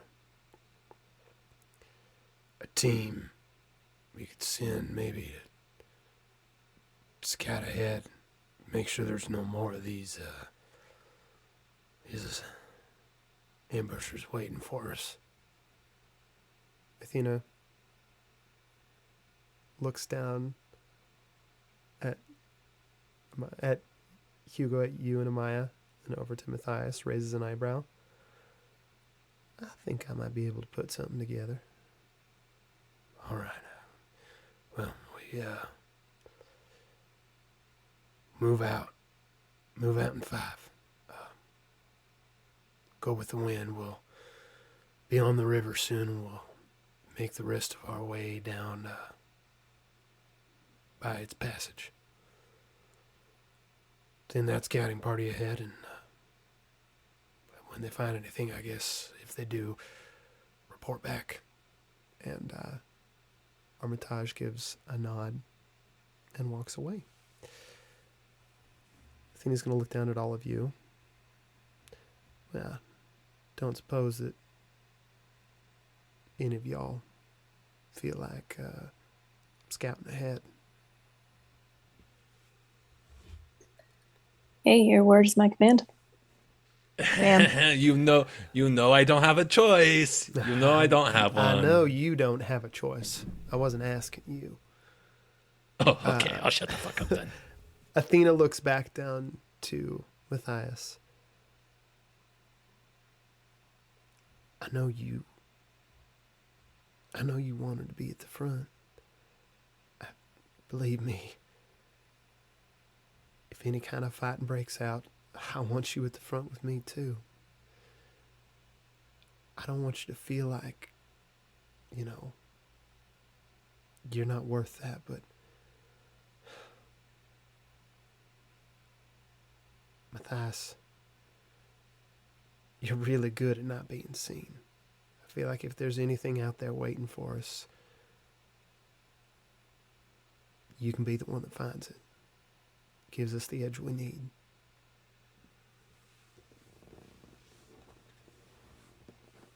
I understand, ma'am. And if this crow is telling the truth, then I think we might see more action than you think. That crow talks. Yeah, I talk. I'm sitting here drinking coffee. What did you... Don't get him started. Oh, now listen. I am not a crow. I'm a man. I'm just in a crow body man. until I can figure out whatever my component is some kind of color to get back. To get back into. Is it red? Blue, orange, green, red, I mean, yellow, your name is pink, magenta, Red. cyan. You see Fuchsia. Athena bends down, Definitely fuchsia. pulls the red thread out of its beak, looks at it, takes it, pulls it in half so it snaps, and sitting next to you all of a sudden in like a plume of red smoke. Very, very shabby garments. Looks as if they were cobbled together 10 years, and every time like a part falls off, maybe there's a scrap of cloth close enough nearby to sew back on, or maybe it's just a big thick leaf that gets sewn back on. But just sort of this tattered makeshift tunic, a not too tall, maybe 5'8", 5'9", kind of scraggly man, sort of messy, like tousled red hair that is like high on top and then cut close on the sides, bright green eyes and kind of like a big wide mouth and a gangly smile, somehow wearing the same expression that he was as a crow. As Red looks over at all of you. It's my name the whole time. I forgot. That's why I do it. That's why it's Red. And yeah. Ooh, things get funny up there. God, I almost formed a meaningful relationship with a bird last winter. I mean, some of the migration patterns made it a little difficult, so I don't know how meaningful that was. But hi, welcome back. Good to see her again. Maybe. Yeah, thank you. Hugo doesn't judge. How you feeling? You feeling Hugo, any no judge. strange burning foot's in still your wet for you. heart? How Did you feeling? go You in feeling the a call I'm to good. a cave No, burning in your cave, heart? Cave, right? The cave Little where bit they of were. smoke I can coming show out of you. your mouth. I can show you. I can show you where the cave was. What do you mean the cave? Oh yeah, like all these guys. I mean, lots of things go in there. So sometimes animals go in there, come out weird. Yeah, the cave. I can show you right where it is. You sounds like you're going down the river, right? I mean, you go down the river. You're just a hop, skip, and a stone's throw away from this cave. It's underneath the ruins of what did I say earlier? Polarum, yeah. Athena, earlier Red was telling us that his whole enclave of druids felt some kind of call, and it lured them into the cave, and that's whatever came out is what attacked our camp last night.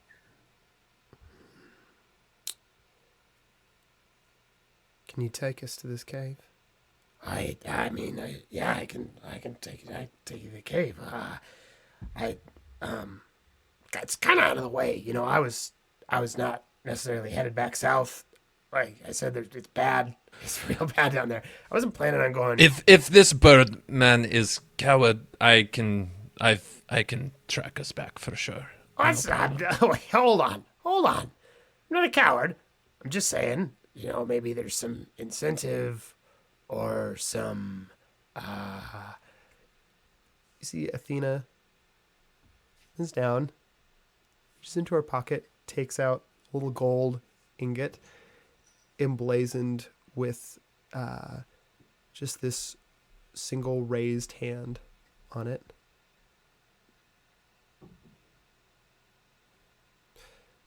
I'm sure we can come up with enough incentive for you to guide us to this cave. Tell you what, why don't you go ahead with my scouting party? You lead the way, and then you come back and report to me. And if the report's good and the information is what you say it is, bet I can get together a whole bag of these for you. He takes the whole bag. What is this? That's gold. It's That's what? I don't get to, I mean, do you eat it? Do you want some bread? Are you? Holy I shit, got a some whole bread. loaf right here. Yeah, you want to take us to the river? I'll get you some smash bread. cut. You are all ahead of the Knights of the Phoenix on the river, like several hours later, making your way down further into the Southgreen, and Red is just munching on that last bit of bread that you gave him. Matthias is just like off to the side, like muttering, like, the incentive is honor, but okay. Yeah, well, you know Hugo what? You can't Hugo eat is honor, so hopping through the trees above, being like, The incentive is free, like muttering to himself, like, the incentive is freedom, but like, whatever. Oh, you are all well on your way, Denna. It is like past midday at this point. Athena has, remained behind with the main contingent of the knights. So here it is just your boat headed down this river, kind of that cuts through the middle of the bayou. It's almost it's like the way that the river works is that like it where you are in the center, it's fairly deep. But you go about 20 feet to either side and it starts to get significantly more and more shallow until it just starts to sort of blend into the trees and vegetation. And like most swamps, it just kind of becomes a bog where sometimes there's land and sometimes it's just murk. Next to your boat, Cav just kind of making even strides. The water comes up to about here. So is actually about, like for all of you in the boat, is about face to face with all of you. Slowly just makes his Amaya's on strides its through the shoulder, water. just like kind of dangling their feet in Cool. the river, and yeah. Okay, cool. So just to set the scene, you are like you're Tom Sawyering like off the shoulder of this iron giant into the river. Hugo, you're kind of like over in the like going from like tree to tree, like keeping a vantage point of the boat.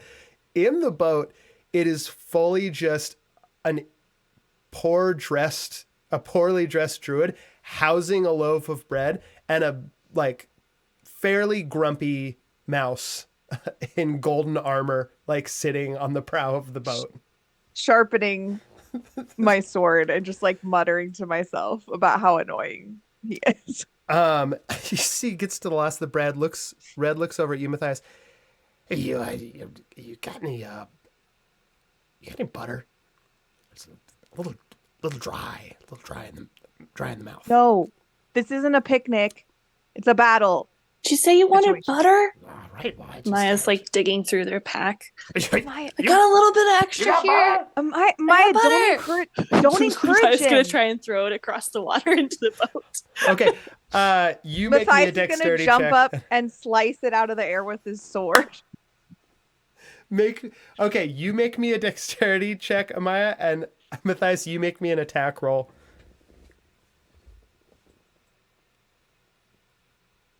Okay, well, That's a 19. my dice hate me, and it was 9. On a 9, you go to slice the butter. You just miss, as on the 19, it just lands perfectly in the crust of bread that's remaining. Hey, better luck next time. Tell you what, you're invited to the picnic. So, You see, snaps off a little piece of bread with the butter and sets it in front of you, Matthias. From the shoulder of Cav, Amaya is like question mark, like 2 thumbs up, like, is it good? it's delicious. Matthias just takes his piece and throws it over the side.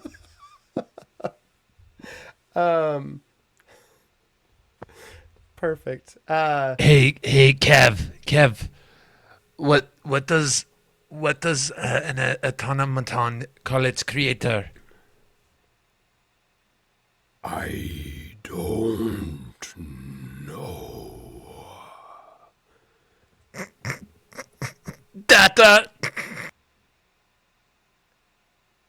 I have no frame of reference for that Ooh, reference. That's a good word. show. Been working on that one for a long time, huh, buddy? Nice job. I see you. Hugo, give me a perception check. Okay. Ooh. That is a 21. On a 21, you're looking out, following the path of the river. Ahead there's a bend. So everyone down in the water sees it, about 15 seconds later than you do, as they're slowly coming around. But from the trees, you look out. The arches from your dream rising up, crumbled before they meet together where the river passes under. And beyond it, the ruins. Something on the air. That smell. This is your dream.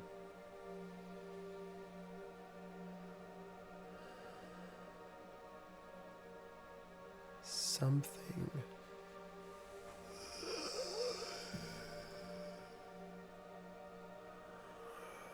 calls to you across the water from the ruins.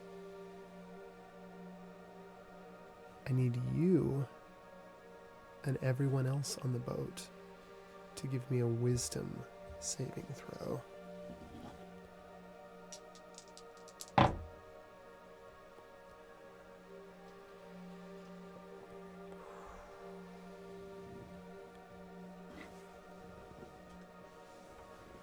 Six. That's Okay. an 11. Okay. I'm never using these dice again. I rolled a 24. You want to trade dice? Because mine are really eating shit. Hugo, that call.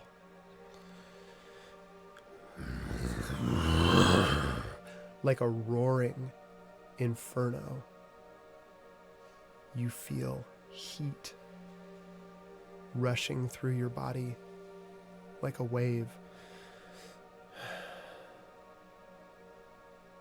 You care about your independence far too much to play the fool to anyone else's call. You look down to the boat. What does Hugo do?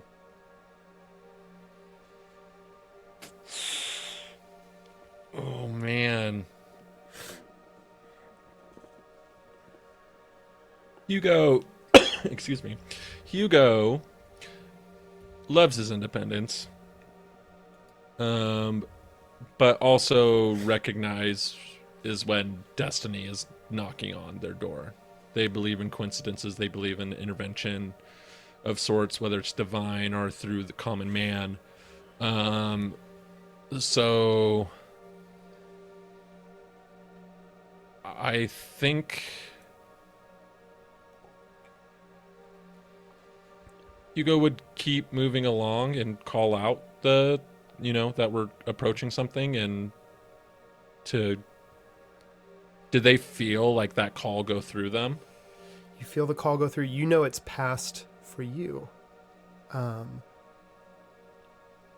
But you don't think it's a call. It didn't... Strange that it felt like a call, yes, like to you. But as you feel in the air around you, go ahead and give me an Arcana check too in this moment.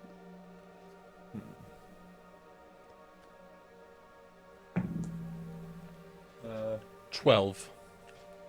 12. It's almost just like a broadcast, like something pulsing out from this place. Yeah, you call it to the boat. No one seems to, like, no one turns to look up. You're kind of a distance away from it where you were scouting. There's a way to make it to the boat pretty quick, but no one seems to be paying attention to you as the boat slowly rounds the bend. Yeah, I think Hugo would, well, grab his bow and look at one of the oars on, or the, crystals or whatever Yeah. on the bow, and he's gonna grab one and kind of press it in, and it's gonna glow blue, and they will cast Misty Step to get to the boat. Cool. You cast Misty Step. In the moments while this is happening, Hugo, the boat is getting ready to run the bend. Cav starts to rotate his shoulders. Amaya, you see mid-stride, Cav slows. Something, it's a little almost like green, yellow orbs of his eyes set in the faceplate.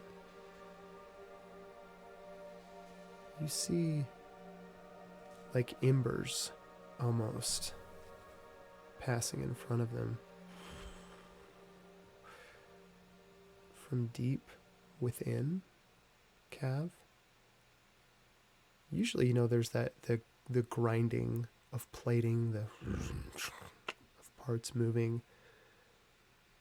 Our arcane engine runs Cav, makes its own noise, and you've grown pretty accustomed to the sound of that. Something now, like a furnace almost,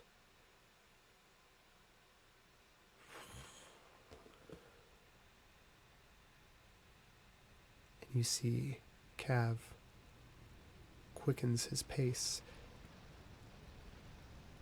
At the same time, Amaya, you start to feel something calling you, enticing, warm, bright, promising. Something calls to you from the ruins, something beautiful. Not just for you, for everyone that you've lost. And you hear a voice.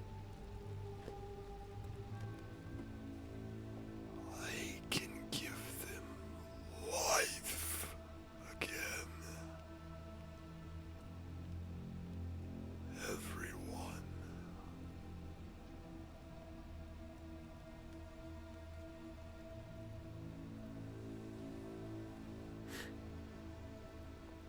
Amaya, as you hear those words, Matthias, you feel your will, something enormous, almost towering over you. You see on the surface of the water what just looks to be this enormous dark shadow stretches out. Like, you get these instincts in your heart almost of prey, like a shadow above. Is there a hawk? Is there a something? As the darkness looms over you, So small and fragile. Wouldn't you like to have a little insurance?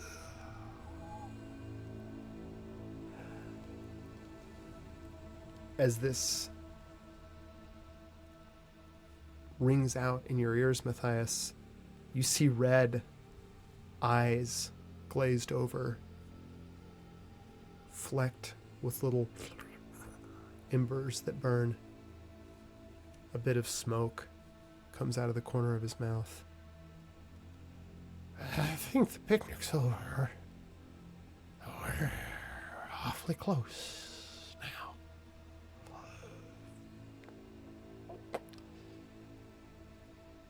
Oh, what do you think?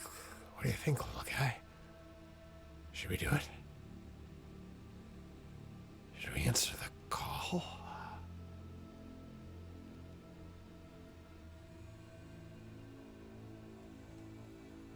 I mean, do you have a choice? It hasn't taken hold of you quite yet, but I will say that, like, you feel... I mean, you have an ability that I think gives you... Ooh, wait! Your ability, Brave, gives you advantage on saving throws against fear-based effects, correct? Yeah. Does that count for this? I also have advantage against being frightened. I don't know if that applies. For fear-based effects, I'm going to color it the same right now, so actually both of you can roll with advantage. Just a question. Re-rolling as the well. wisdom save? Yeah, reroll that wisdom save. Is this like audible? Can we all hear this, or is it more of an internal? Internal. Okay. Dirty 20. And I got Okay. 21. Okay, let's go. Let's go. Still feeling the same way that you heard the voices, Matthias. You still feel that almost like a predator lurking above you. Amaya, you still see that light in Cav's eyes shift as he quickens his pace through the water, starting to his stride, like he was controlling his strides before so that it wouldn't run. Now the boat is like churning in the water as he starts to like rush forward faster towards the gates. You can see Red is, Big guy's going! and just dives over the boat to like catch it, Maya's- and is just getting dragged along behind through the water.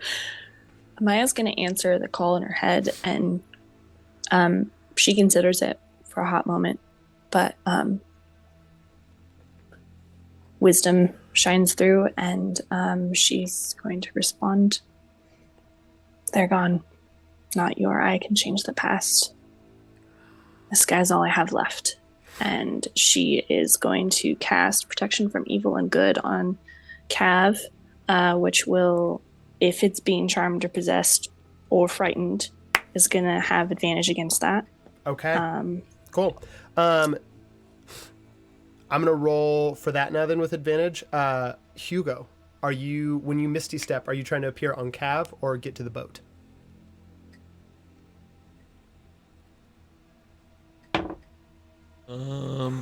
I think Hugo would go to the boat first. I don't think he knows really what's going on. I don't think he knows if Right. Yeah, I think like so in the he moment just- that you Misty Step is like the moment that Cav starts to quicken his pace, and cool.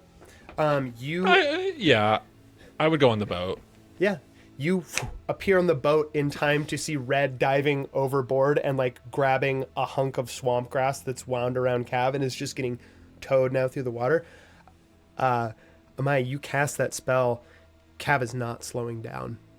He is like at this point almost in a like sprint through, and going through the water, so it's still difficult terrain, but is like, it's hard to hang on to Cav at this point. He is giving no concern as to... They're a little worried. They're going to cast Dispel Magic and also try and like verbally get to him, like gripping his face, like, hey, Cav, buddy, come on, come back to me.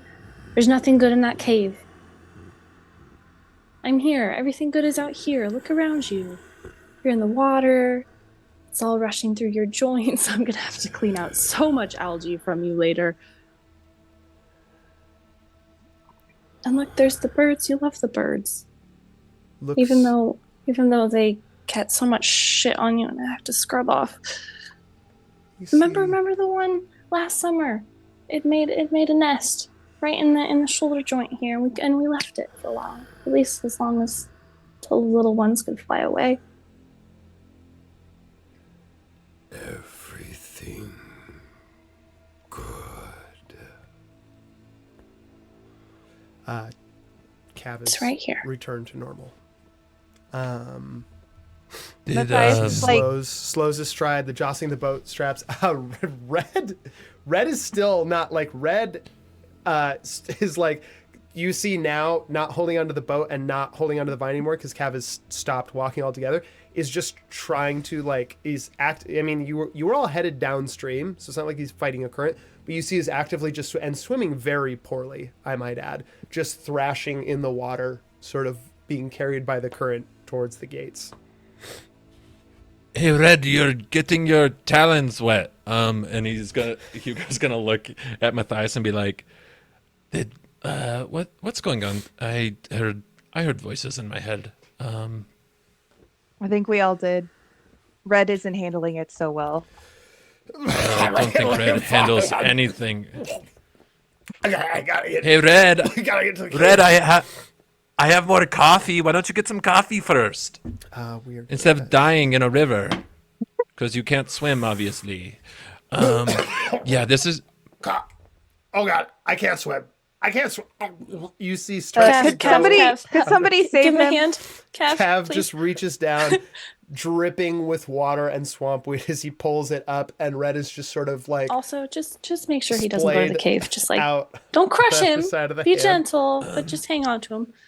Red kind of looks Matthias, around. Looks to be out of his stupor, actually, after the talk of coffee and almost drowning. Some more coffee. What was that, Matthias? more Anyways, coffee? what I was gonna say. Can't hear you. I had a dream about all of this. I don't know what's going on, but I've seen this all before. I've seen these pillars. I've seen this cave in my mind. Do you have any idea what we're walking into? No, but if you've seen it before, I'm a little worried based off what we all just experienced. Did you see anything that could help us? can I roll insight on myself to Yeah. try and see if I can Yep. pick anything out from the Yep. dreams? Perfect. You see Hugo like squinting his eyes really hard and being like, "Yes, yes, no, was that? I don't know." 16. Okay, cool. 16. I will give you a couple things. One is that, Red gave you kind of a limited description of the cave, but said it was like down, kind of in the roots of the Southgreen and beneath these ruins ahead of you. The cave that you saw in your dreams was at the far western edge of Namira, like after the Black Garden. So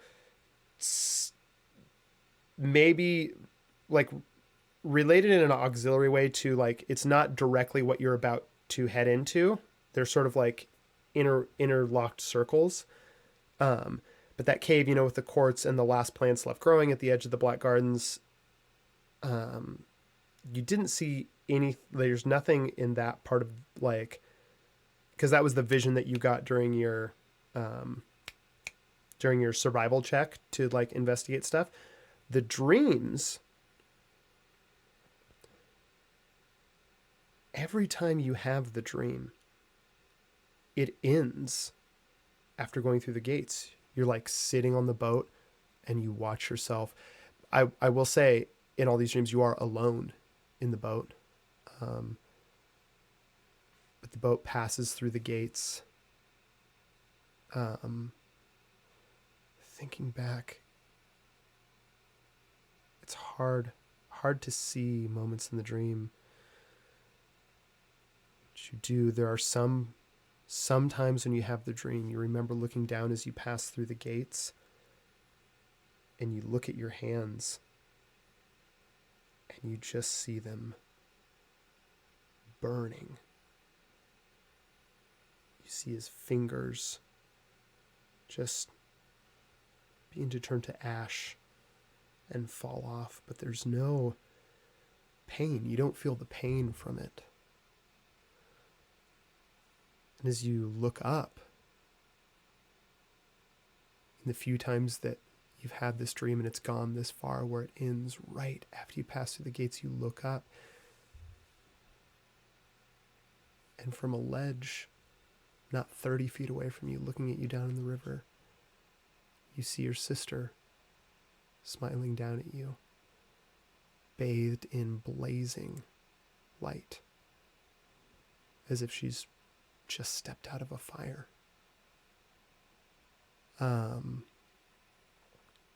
Okay, so what I gathered is we're probably gonna die. Like, I'm just being honest with all of you. We're probably, yeah. I mean, yeah, we're gonna die. We're probably gonna die. Okay, well, I don't accept that. Okay, I well, mean, I listen, do. everyone's gonna die. So, you mean today? Like today? Today we're gonna die today? Like death is probably imminent, but I feel like also there might be someone looking out for me. But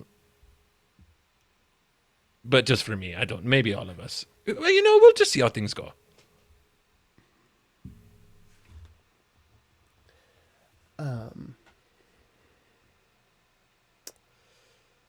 Can I do an insight check on that? Yeah. Because Amaya sees the ghosts. Everyone else only sees them when they call them forth, but she sees them all the time. Yeah.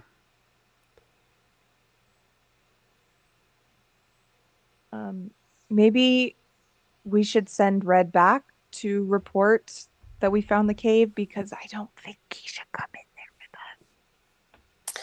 That was a nat 20. To do an insight, and you're doing an insight check on Hugo.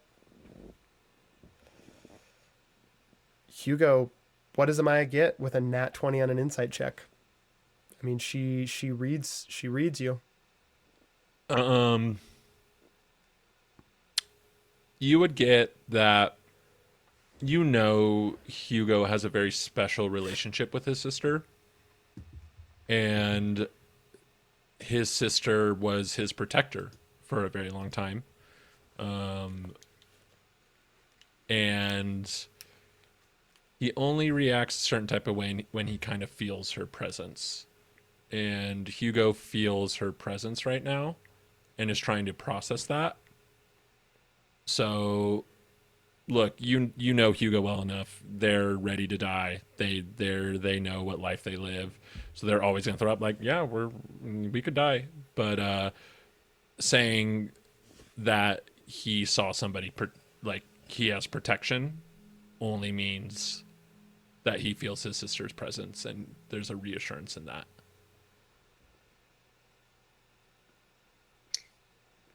Amaya sees this in a glance, and stop me if I'm overreaching. I think they would look at Hugo and then look beyond him at his sister standing over his shoulder.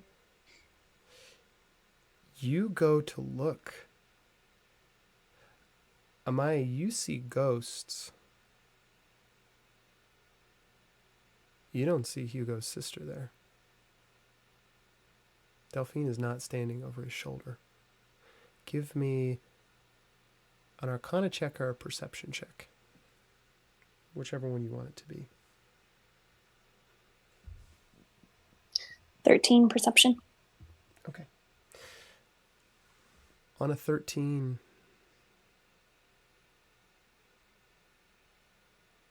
you see, for a moment, looks like on the ledge of the boat, before a little breeze takes it and it hits the water and quickly disappears, what looks to just be a small black feather.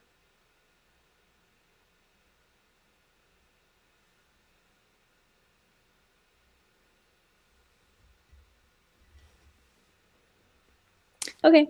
Amaya considers Hugo, just kind of moves on, and bird guys got it down. We're all gonna die eventually. Might as well make it somewhat worthwhile, right? You said if we don't stop this, it doesn't stop with the Blackguard. everything's going to be gone. Hugo agrees. I mean, I know I'm just here to repay a favor, but this is important, and you have my bow, Matthias. You call, I answer. The Phoenix House. Really want to say in my Bless axe, but I bless don't their have an axe, beautiful so bless their beautiful souls. They're so beautiful and wow, whimsical. I mean, yeah, they had All whatever right. they ask. my And rapier. that means you too, Matthias, by extension as a knight of the Phoenix. You see, Red is going to turns back into a crow, just starts flying off. Hey, don't worry, I'll let him know you found the cave. Oh, thank God. Wait, who are you letting know? Oh fuck, you're away.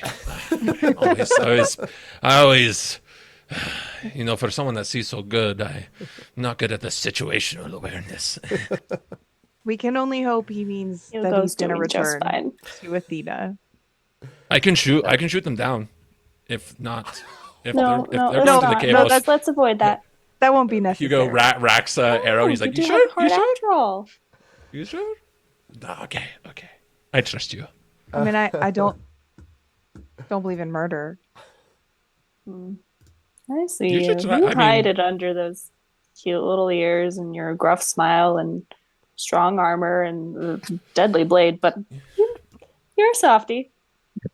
You, All All right, right, Hu- let's just get on with. Let's just No, you know. Hugo shares secret. When I sleep in tent and I know Matthias is around, I know they could kill me in an instant, so silently with their Matthias blade. is just like They are blushing a little proud bit, warrior.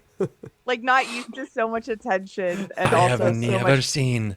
I have never seen something compliment. so small, capable of such destruction.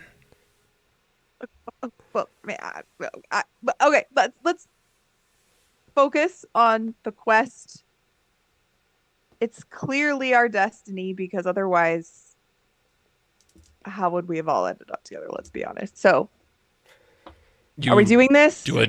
You do a job that goes bad, and then like this high government Yes, official is yes. like, "Hey, like you can get out of this, but like, You have a yeah, really there's shit time at life and Yeah, kind it's of called get a little fate, okay? sucked It's called fate. into bad habits I mean- and then We're get moving some on. gambling debts and then you go on a job with this shithead and then things go south and Yeah, Hugo has an addiction to thrill. They're not fear avoidant, so this only makes sense. It is destiny. I agree with you. Okay, great. Now that we have that settled, we need a plan. Any thoughts, or you want me to just? I mean whatever we're looking after is in Here's, that cave, I mean, so yeah, I mean, Hugo can do his little like pitter patter. Let's get Hey, after you're our pretty thing sneaky. and get in there and scope it out and can report on what's going on in there, and then or I can cause like a distraction, or I can just start killing things. I mean, I'm pretty good at that. Hugo, do you want to like I hate to break up the party, but do you want to like scout up ahead just a little bit? Because like I would happily go along with you, but I mean, armor it protects me, but it's not super quiet. And you try hiding this guy. I mean, he's like a fucking mountain. Cav isn't exactly subtle, so I think that's a good plan. Hugo is not exactly subtle socially, but when he gets around and he goes on his little tippy toes, he is very subtle, and I agree. And I think the murderous mouse can come with me too, because they're silent and There you go. deadly. Yeah, I'll we'll watch the mouth of the cave, I guess. Make sure attacks don't come from behind. I'll. Ooh. No, I got to think about this. Sorry. It's okay. I'll let you. You can tell me what. So your marching orders, kind of like, who's bringing up the front, who's bringing up the back.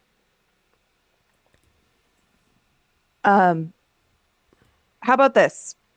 Hugo and I will go on ahead and you two follow, but leave some distance. If we run across anything, we will report back. But if Um, you don't hear anything, then we might need you. Amaya's gonna skitter down Cav's like the length of his arm and kind of bend down and like reach into the river and pull out a stone from the bottom of it. And pulling out their bag of holding, they're going to take out all their things, assemble it into their pack, just kind of look at it a little sadly. Well, it's been fun. And drop it off into the river. And pulling out on a chain from around their neck what is a well worn now, but what clearly used to be a sending stone as well. They are going to try and, I think you know where I'm going with this, do a replicate infusion and create a sending stone. Cool. You create a sending stone so you can communicate. Does Amaya listen to the old message on the sending stone when they are... I need to clarify. This isn't gonna. It's just a replicate. Like they're using it as like a. It's not deleting the old one, right? Because they wouldn't do that. No, it wouldn't Okay, delete the good. old one. Yeah. Okay. Yeah. Yes. Cool. You create a sending stone so that the party can easily communicate back and forth. Take an extra moment to pause. Rub your finger over the face of the stone. The well-worn message inside kind of comes. A little rattling breath back to life.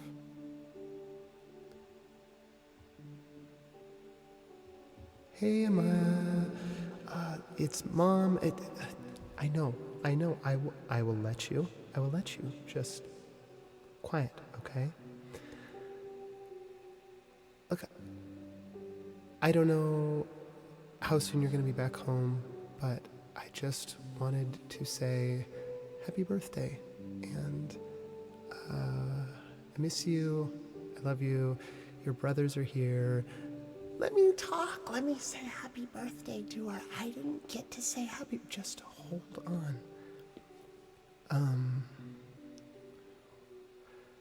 We just, well, do everything good that you can do out there. And we miss you and we love you so much. Here are your brothers. Happy birthday, Amaya. Okay. We'll see you soon.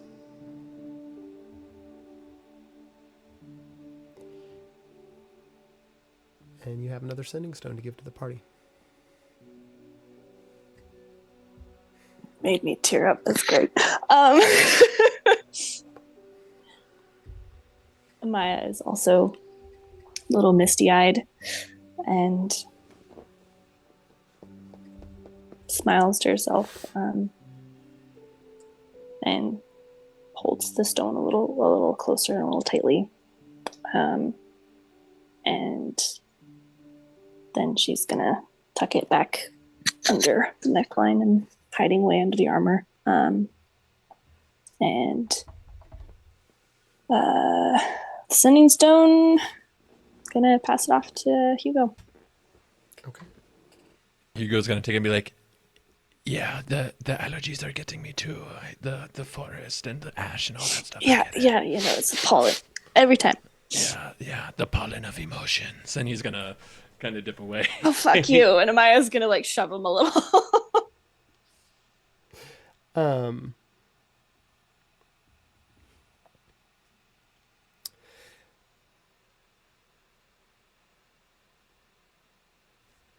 Okay. So you've got your marching orders. Amaya and Cav, you are kind of like staying back so as not to affect the stealth checks of Matthias and Hugo as they forge ahead.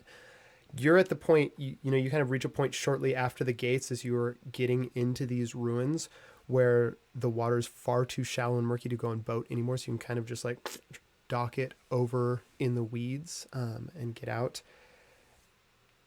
Base ground here is like... I want to give them buffs, but it's probably going to take me a moment to find them. So yeah, go for it. I will text people what I give you. Okay, cool. As you kind of like moor the boat and you all get out and start your marching, the ground here is very, again, like murky, boggy. There's very few spots where you can step that are safe.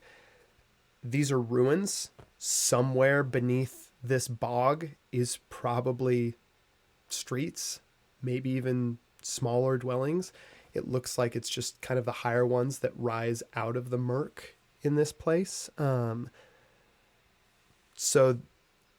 it's pretty dense, these ruins too. So like getting out of the bog is definitely an easy thing to do. And if you want to start to make your way further south in the direction that you believe you should be going, you can kind of do it just by making your way through the ruins, and you don't necessarily have to deal with the marshes underfoot. Go ahead, Matthias and Hugo, and give me stealth checks.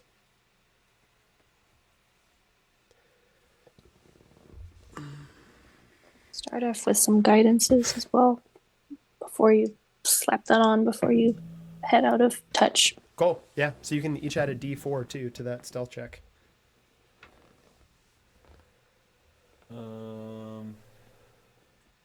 Yeah, add a D4 as well. All right. 11. 24. Okay, cool. 11 and 24. Did you roll? Because did I have on your sheet that you get to roll stealth with advantage because you're small too? I don't think so. You just told me dexterity saves with advantage. Yes, you also. But I don't have anything about stealth. You also get to roll stealth with advantage because you're just a tiny little mouse. And I could also, just put the you braid. in my coat pocket if you want. That won't be necessary. Okay, it's warm in there, so it's like flannel lined. So Okay, this time I got 21. So that's better. Okay. wait, where the fuck did you go? Hugo checks his pocket. I just am on Hugo's shoulder. You're like Both of you. tucked behind my ear. I'm right here. I don't. Okay, very clever. Silent but deadly. Both Yeah, of you have and- heroism. You're imbued with bravery till the spell ends, which I'm going to keep that up for a bit.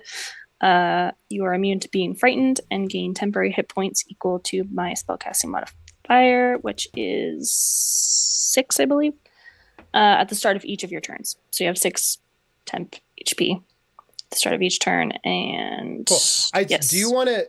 We can flavor that so that it kicks in if a combat starts, because I think it only lasts Sure. for 1 minute. Yes. Okay. Cool. So yeah, at the start I of feel each like turn, I'm like bubbling with bravery when Combat, it's yeah. gonna kick in at the right time. you'll get what, 3 hit points at the start of every round in combat. 3 temporary hit points. 6. 6. Cool. 6 temporary hit points. Okay.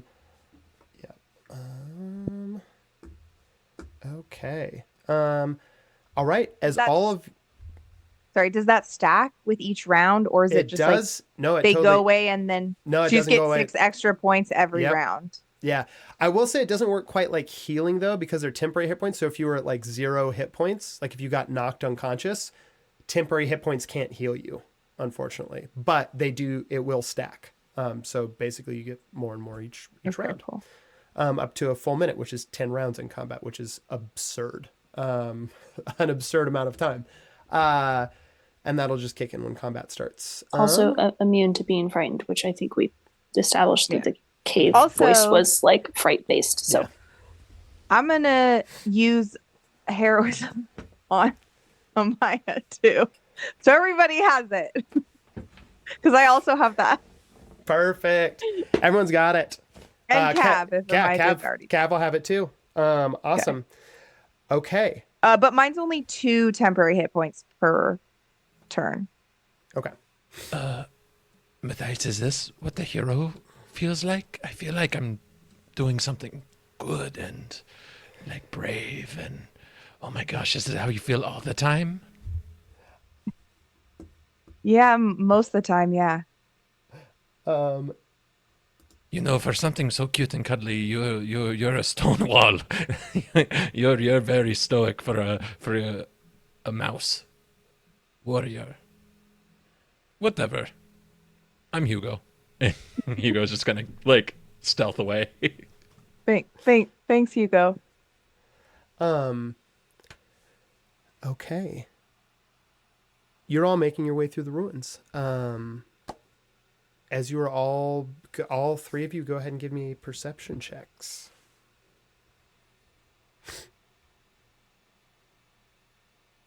10. 10. Also. 16 plus 9.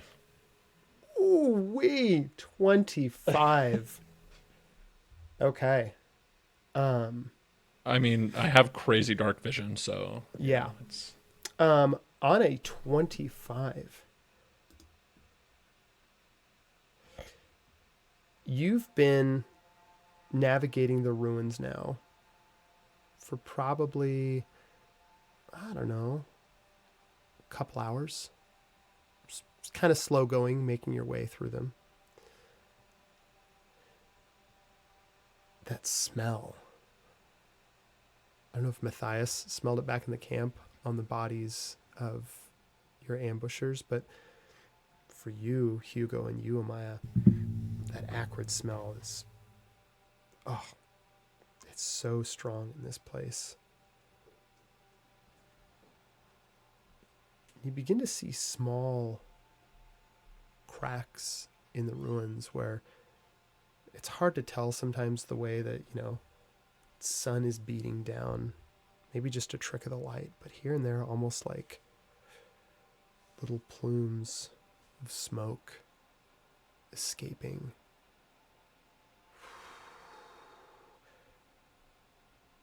What looks to be dust blowing through, too big for dust. Small flakes of ash. Hugo, on a 25, you reach a taller section of the ruins. You start to look far ahead. You see, cutting through a path, no one in the Knights of the Phoenix, like no Knight of the Phoenix, there was no guide for this deep into the Southgreen. It has been a long time since someone came this deep into the Southgreen. There's not really a reason to go down here. It's mostly just bogs and marshes and brackish water where it begins to meet the coast. And without cities down here, without ports, without trade, why venture down this far? The easiest way that you all knew of was to take the river. You see what would have been hidden from all but the keenest eye, a path cutting near the river. As you look back, you can see back a distance. It would have saved you hours in your travel to take that path instead of the winding flow of the river. Ahead of you,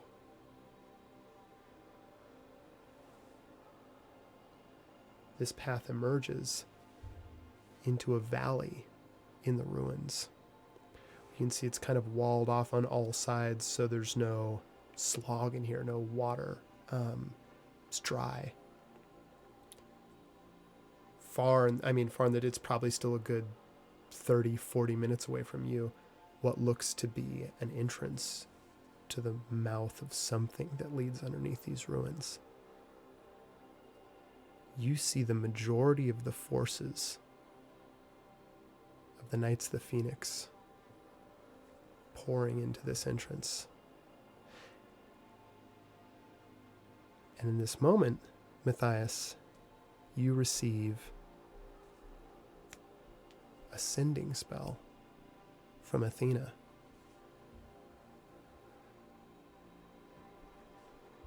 Matthias, hope all is well.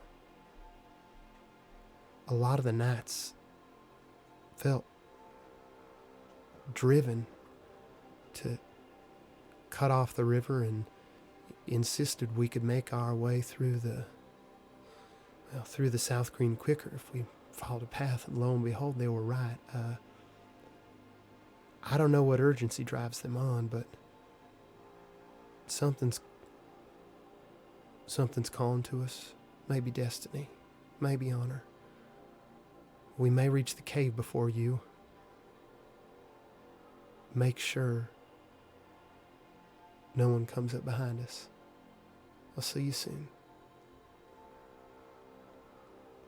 Matthias, you receive that. Hugo, you see what you're seeing. The entire contingent, the Knights of the Phoenix, have beat you to the cave, as if called there.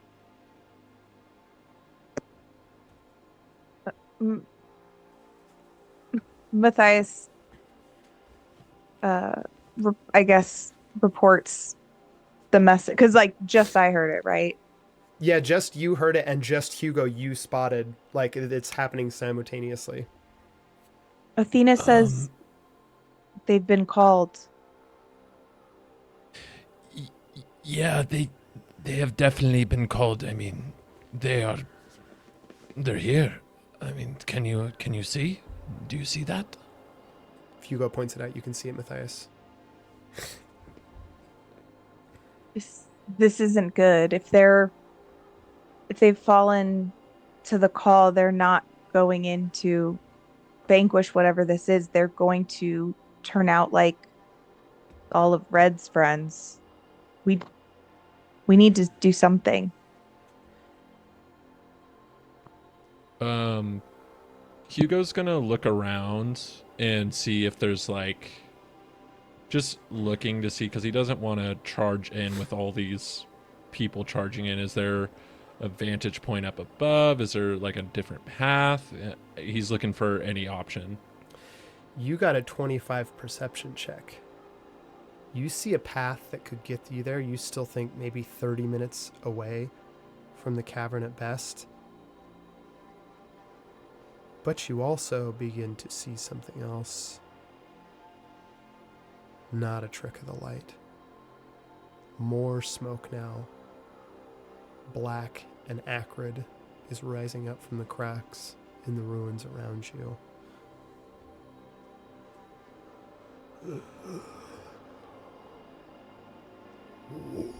What if I told you you could see her again?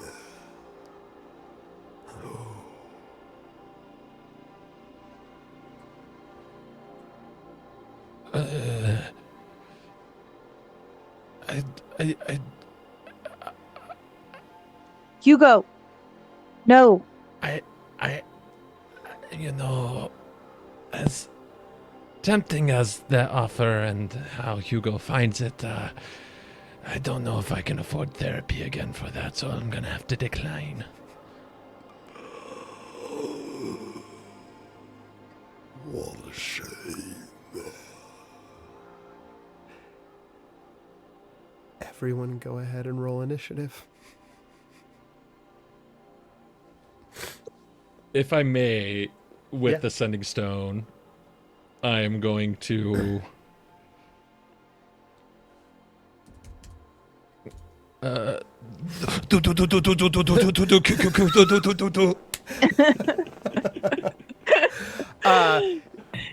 Cat. Do. But also, can I do something before we go into initiative order? Yeah. I'm going to invoke Divine Sense so that I can pinpoint where this is coming from. Okay, cool. I know the 26 on read- initiative. Whoa, God. 22. I'm gonna read the exact I got 16. wording on this too because it's very important. For anyone watching that is like, I want to play a character that is just great at rolling, I definitely recommend a Gloomstalker Assassin Fighter. If it's a one shot, don't do it for a campaign because you will suffer long term. But Okay, so it was a 26 for Hugo. Matthias, what's your initiative? 16. Okay, and Amaya. 22. Whew. Okay, right there in the middle. Let me roll for Cav. That's not good. Cav got a 4. It's really hanging back. We're really hanging back. Yeah, I'm rolling initiative too. How close am I, like, in relation to Hugo and I'm gonna say, Matthias and whatever is you're, attacking us? so you're trying to stay back enough to not affect their speed attacks. So I'd say 12 seconds behind seems fair, but that's moving at a normal pace. I'm gonna say you're one round of dashing away from them, especially if you're on. Cav's move speed is like high. So when Cav makes a dash in action, it's 80 feet. Slow, big strides. Okay, Matthias, you cast Divine Sense in this moment. Like, you can see, like, that the voice that rings out now in this space, it's not speaking in your head. You hear it too, Matthias, speak to Hugo. You cast Divine Sense.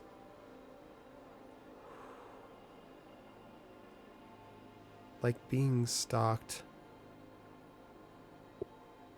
by a cat. You feel eyes coming at you from every direction. So brave, but so very small. You are surrounded.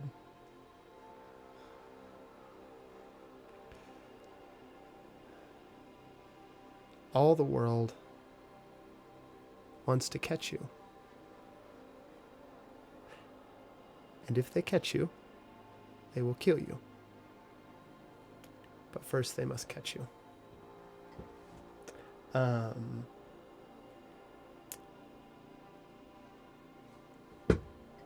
Hugo, that's you first in initiative order.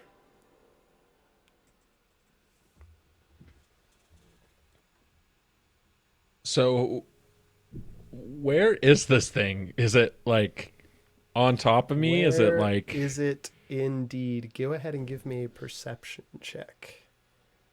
Well, Divine Sense should tell me the location. Divine Of Sense it. says that this thing is all around you. Okay. And right now, for your visuals, you're in these ruins, but there's like smoke beginning to pour out of cracks and crevices all around you. So you're basically just kind of surrounded by. It's almost partially obscuring your vision, not in the immediate space, but certainly further. Are you ready? I'm ready. 26. Okay. On Easy a lovers 26. can't lose. On a 26. Gloomstalker can't miss things with its eyes. Both of you at the same time. Matthias with your Divine Sense. Hugo with your 26 perception check. You see a form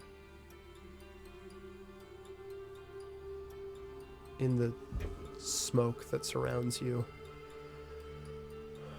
The head long, almost skeletal. A curved beak, like some massive bird of prey. but not thin and frail. No hollow bones in this thing. Its silhouette in the smoke is massive. It bigger even than Cav.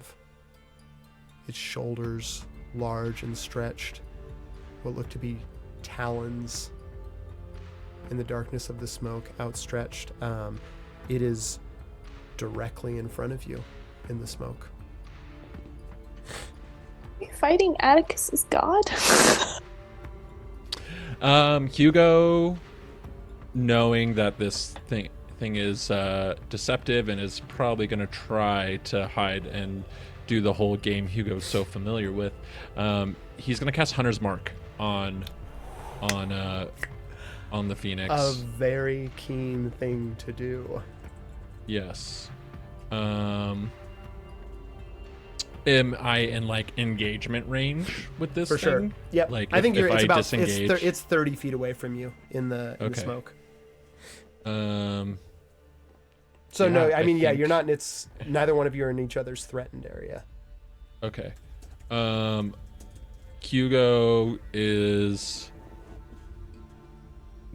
I mean, he's gonna go. I'm out and try and like hook around, and is going to try and use his bonus action to hide from this thing. Cool. Yeah, make a stealth check.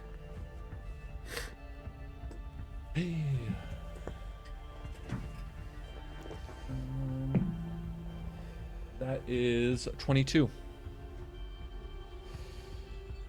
On a 22, I'm gonna, just so I'm not using its passive perception, I'm gonna make a perception check every time, just to let you know, so you kind of like know the. Actually, yeah, just so you know that like the measure that you're up against, this thing gets a plus 12 to its perception. So on a roll of a 10 or higher, it's gonna see you. That's an 18 on the die. Hugo's like, well, I don't think I can hide. But he's gonna rack his bow anyways. And he is going to.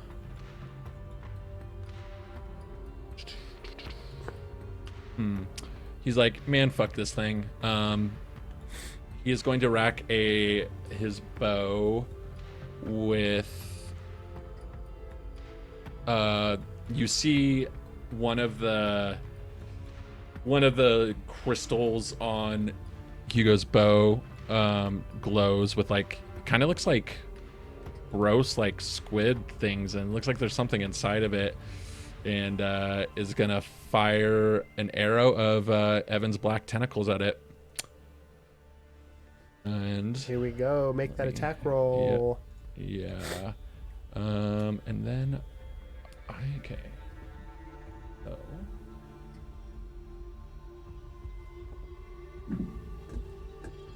So that is going to be a 17 to hit for hitting. 17 hits. Okay, so the arrow is going to do.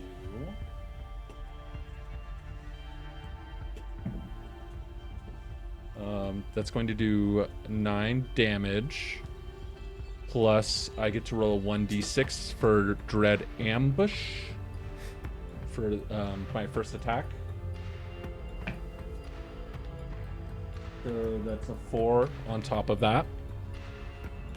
And then with Hunter's Mark, I get to roll another 1d6 on that.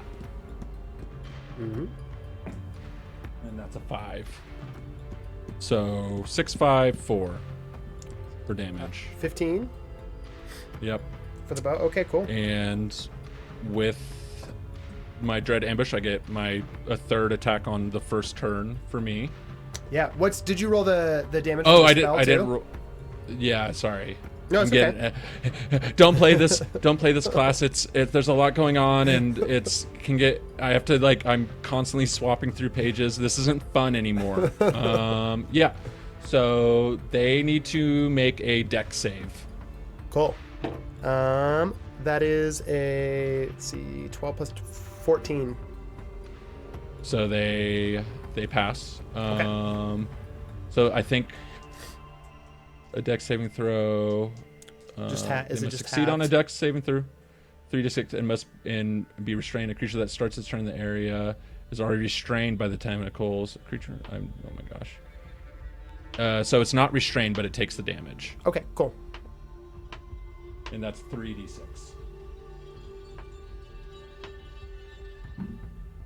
5, 6,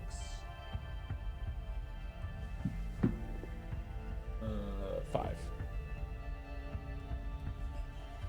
So 16 from the black cool. tentacles. And I guess at You, that yeah, you still get 2 more attacks. I get 2 more attacks? Oh my Right, because you get a yeah. Yeah. That is true. Okay,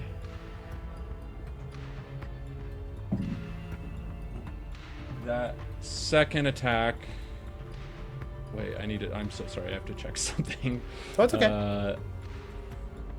Yeah, so that next attack is going to be a 30 tech, or yeah, 30. Oh my god, 30 on hits. the attack. Yeah. You want to Yeah, just roll both the attacks and then put all the damage together? Yeah. So that second one hits. Yeah.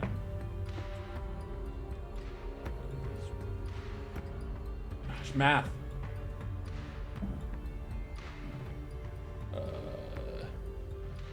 9, and then that is going to be 9 and then 12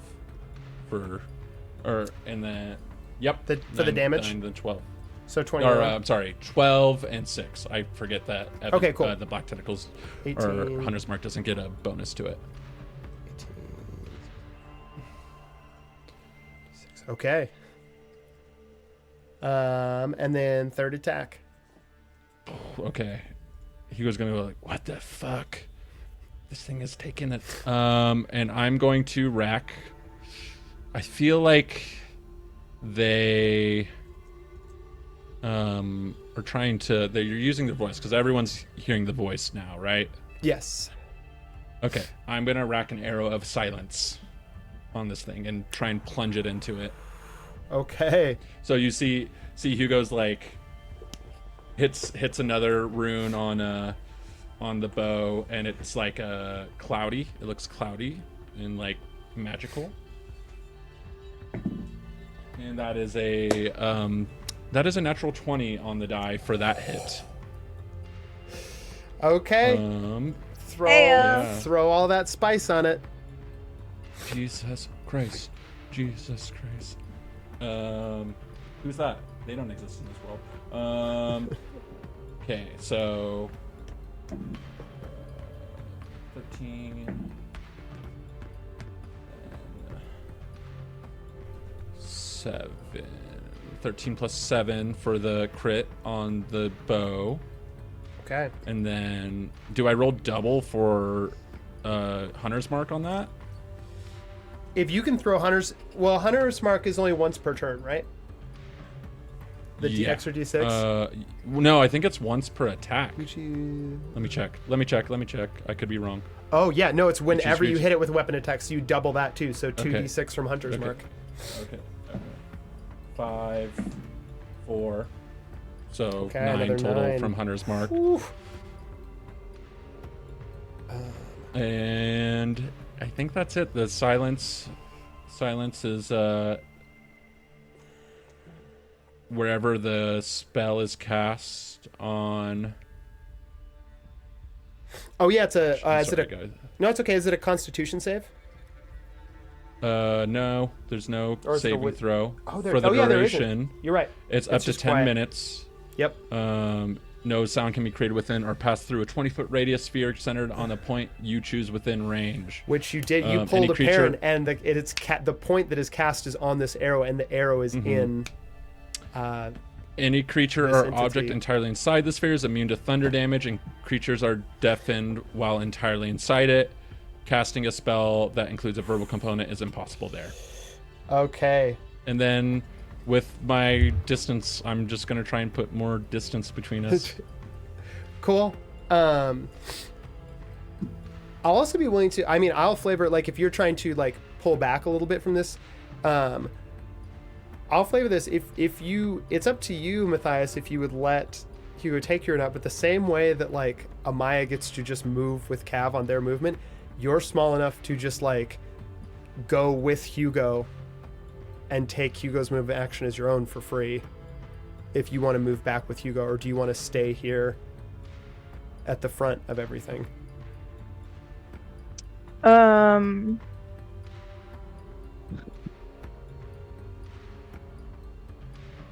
I will move back. If I move back, I'll be outside the radius of the silence thing. Right now, no, because the radius is just 20 feet and you're 30 feet away from this thing, so you're not in silence right now. Okay, then I'll stay. Okay, cool. Did anyone keep track of that damage, by the way? I did, because I had to deal it to it. I will tell you that, hey, folks, play a Gloomstalker Ranger, because in your first round of combat, you can handily deal 73 points of damage. Which Still is not as much as Atticus that one time, but pretty still, good. but pretty good. Especially, you didn't even get sneak attack on that first hit, because you weren't hidden. So Hugo, for some reason, like, Feel like someone's gonna be proud of this in the future. Yeah. Okay. Hugo. Matthias just gives him like a reluctant well done as he's like going past. Yeah. He goes like, finally respect from the tiny killer. You retreat back to find your, get a good vantage point and draw a bead on this thing. Matthias, you are keeping your position. It is the darkness's turn.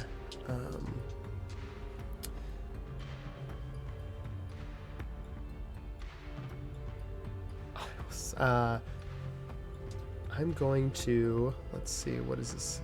Yep. It is. No longer speaking aloud, since it can't. Silence has been cast on it.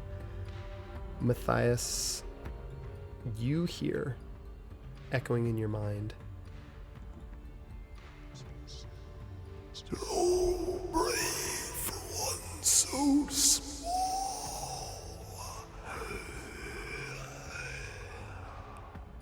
Are you sure you don't need a way out?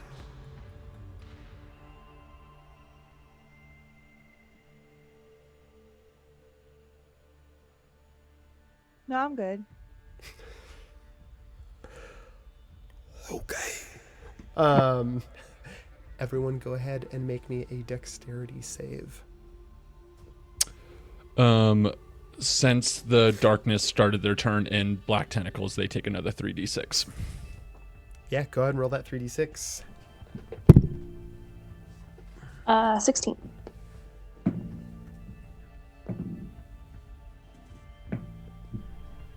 $11.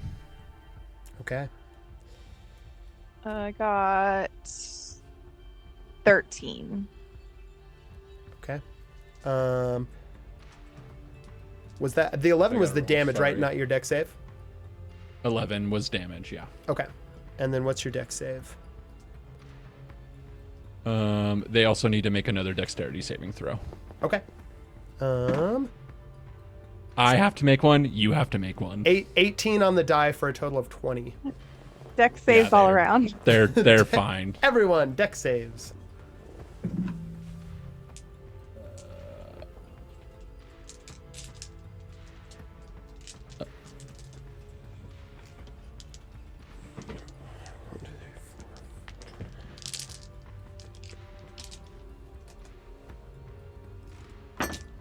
Uh, 31.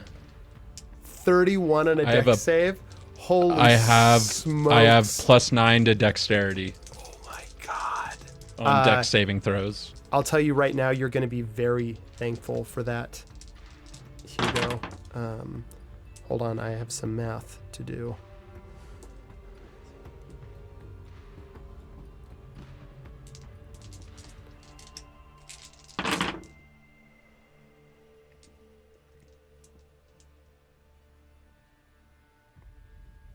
I'm so sorry. I'm horrible at math. I did calculate that. 25. Okay.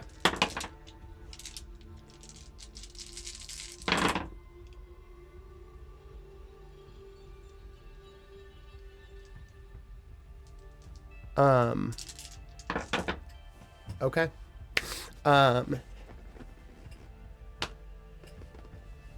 Amaya, you are within the 160-foot radius of this thing, as well as Cav. Both you and Matthias are going to take 38 points of fire damage and 22 points of necrotic damage for a total of 60. That is going to be halved for you, Hugo, to 30 total. Okay, Cavs taking Please that. hold. I'm looking at my reactions. Cavs please hold. Cav is taking that full damage too. Did not make the dexterity save. Let me pull up Cav. Atticus ain't here. He would be like, yeah, whatever. Yeah. He goes like, oh my fucking god, now we're gonna die. It's a lot. Matthias falls to one knee and then just slowly rises back up. You slowly rise back up, Matthias, with now pouring out of the smoke, not just these cracks, not just smoke, but fire as it erupts up from the cracks of this place. Parts of the ruins are caving in. There's also something in this fire that, even as you rise back from being down on one knee, Matthias, feels like it's hollowing you out and burning from the inside.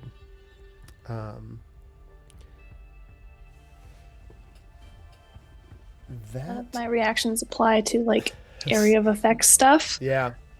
So they're down. She's down. Okay. I believe we have to use wound closure. Wound closure activates at the beginning of your turn, right? I think it does. At the start of your turn, if you're at 0 hit points, you automatically stabilize.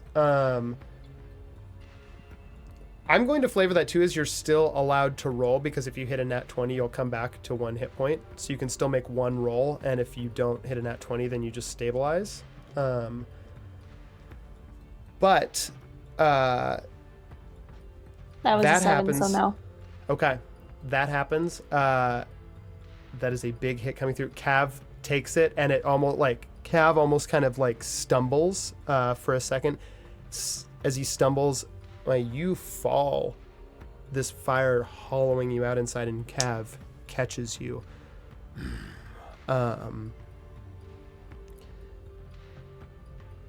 Is going to just bring you up. Oh, it's not his turn though. That's a bonus action. Can't do anything as reaction. Okay. It would have been your turn next, but Amaya, you're knocked unconscious. You stabilize because of that stone that you have. Kicks in. Matthias, that makes it your turn. Yeah, I have some questions. Yes. The things that are on the first section of my sheet, not spells, but just I don't even know. Do you know what I'm talking about? Yes. Yeah. Stuff. Mm-hmm. Some of them say one a day, some of them say action, some say bonus action, but some have nothing. Does that mean what does it take to use those? Let me look. If it has nothing, it's possible that it's things like brave are just effects. Divine health is just a all the time effect. Light is a cantrip, so light is an action. Okay. Yep, it does. It takes an action, and then you can also dismiss it as an action. Full action. Yeah. Lay on hands, also a full action. Okay. Um,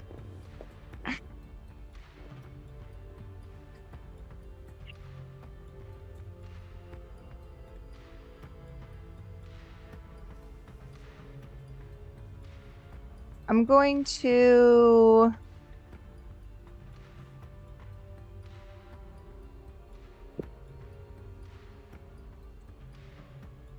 I think I'm just gonna use my turn then to. Matthias was going to charge in and, be heroic, but seeing the damage that everyone was, including himself, taking, seeing Amaya down, he's going to instead use his turn to um, cast Prayer of Healing. Cool. Oh, wait. Let me look at Prayer of Healing because I think Prayer of Healing takes time. It's like a better thing. Yeah, it takes 10 minutes to cast because it's like an out of combat healing spell. Oh, so I have to like stand there for 10 minutes doing that? Yeah, so you're healing, like lay on hands is your best option. Like for healing in combat, it's your only kind of option. But I can only heal one person at a time with that, right? Yeah. Okay. Yeah, unfortunately, unlike Fauna, Matthias doesn't have like a mass cure wounds thing, except for the prayer of healing, which has to happen outside combat.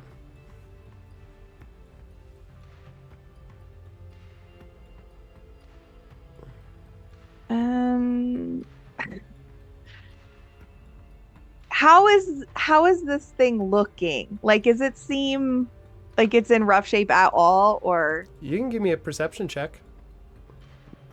I'll let you do it with advantage because you're using divine sense too. Well, I got a nat 1 on my first roll. Does that change your mind at all? No. Okay. 19. Oh wait. 24 that time. Ooh.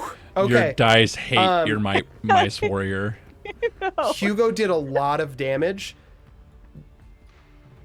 This thing is not bloodied yet. Bloodied would be halfway. It's hard to tell. As far as you could, this is just like some crazy smoke monster. The smoke's still there. Okay. And can I heal myself at all, or With no? lay I on can hands, only yeah. heal other No, you can do lay on hands on yourself. Yep. Yeah, but I have to pick me or another person. I can't do both in the same turn. Yeah.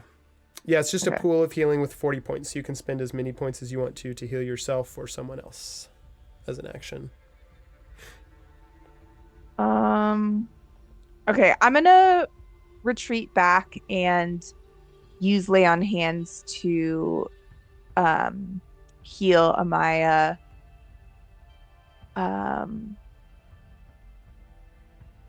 I'll do 20. Cool. You make your way back. I think my Cav had gotten you close enough that Matthias can make it there. You come to in Cav's hand. Matthias is like right there on the finger next to you.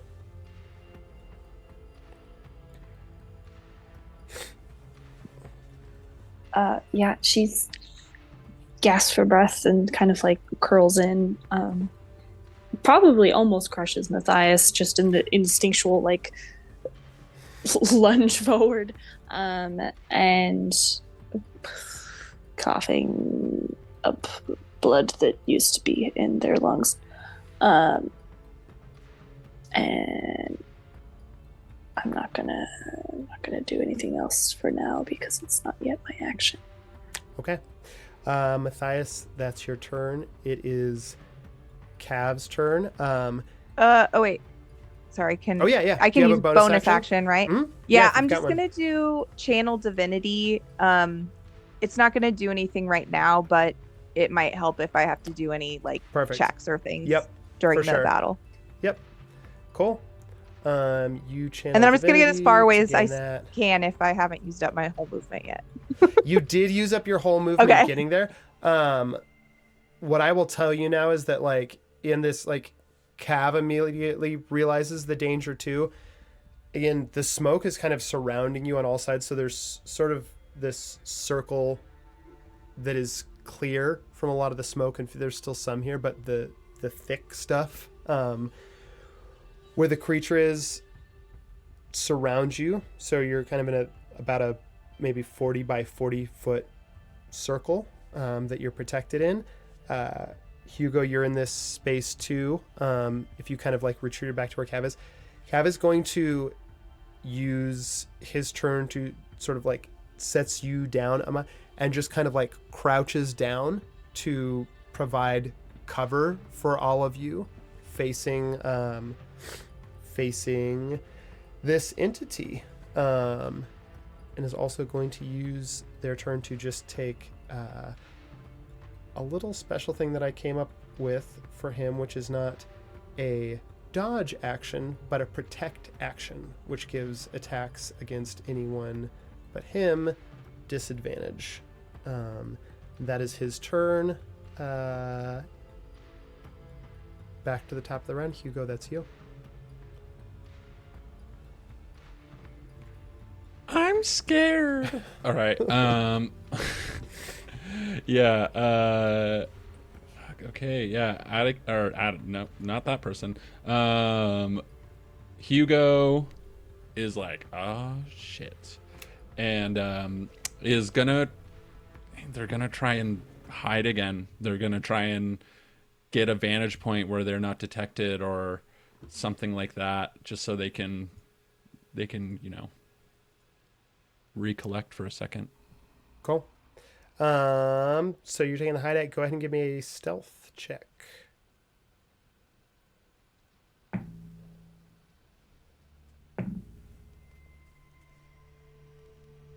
That is going to be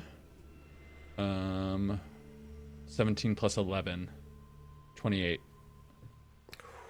Okay. 20 is pretty good. Play a Gloomstalker Ranger. God. This entity is going to need a 16 or higher on the die to spot you. It's 5. You have successfully hidden. Hugo in their mind is like, do they see me? What the fuck is this? What did I sign up for? Oh my god. And they're gonna rack their bow. They are going to I think they're just gonna rack their a normal arrow. Okay. And they're gonna do a sneak attack on them.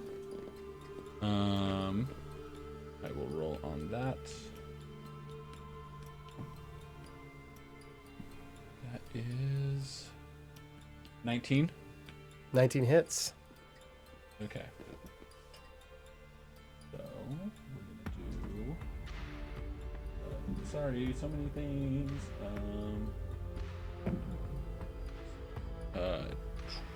12 for I'll roll the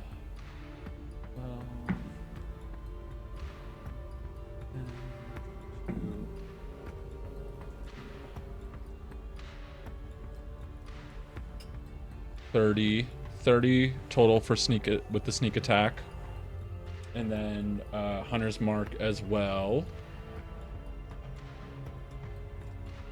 That's up to 1 hour, just yeah. Heads up as well. 36 on that first attack. Okay. Yeah. And it's then a lot of spice.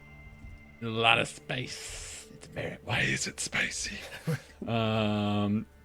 Yeah, then I think what they're going to do is rack another bow and go for another attack. Are they still hidden? Or are they okay? Yeah. For your whole, like, all your attacks and you count as hidden, okay. And then you won't be at the end of your attack. Yeah. But your attack includes the 2 that you get. That is 10, and then 2d6.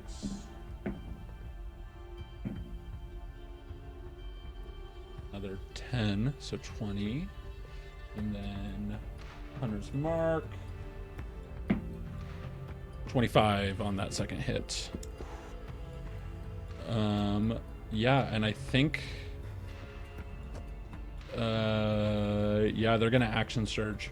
Gotta do it. Yeah. Those 2 levels of fighter.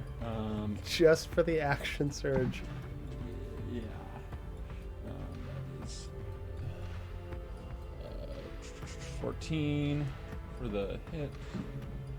14. 7. 14 plus 7. Math. And then 1. And then 27 on that third attack. What was the... Did you roll the hit, though, too? Make the attack roll? Oh, shoot. But My bad. we'll keep the 27 damage if it hits. Yeah, sorry, I got ahead of That's myself. okay. It's 23 to hit. Oh, yeah, that hits.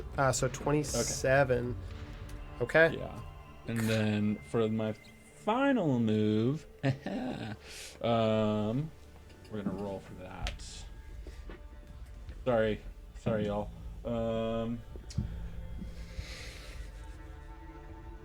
Not a 19. So it would be 30 total for that hit. Third, do you get a bonus attack hit? Oh no, because you're action surging. Right. Yep. It Yeah. hits. Yeah. Sorry.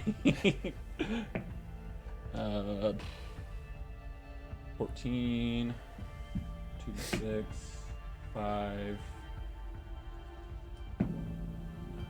28, Hunter's Mark. That is 34 on that last one. Okay. Jeez. What did I do?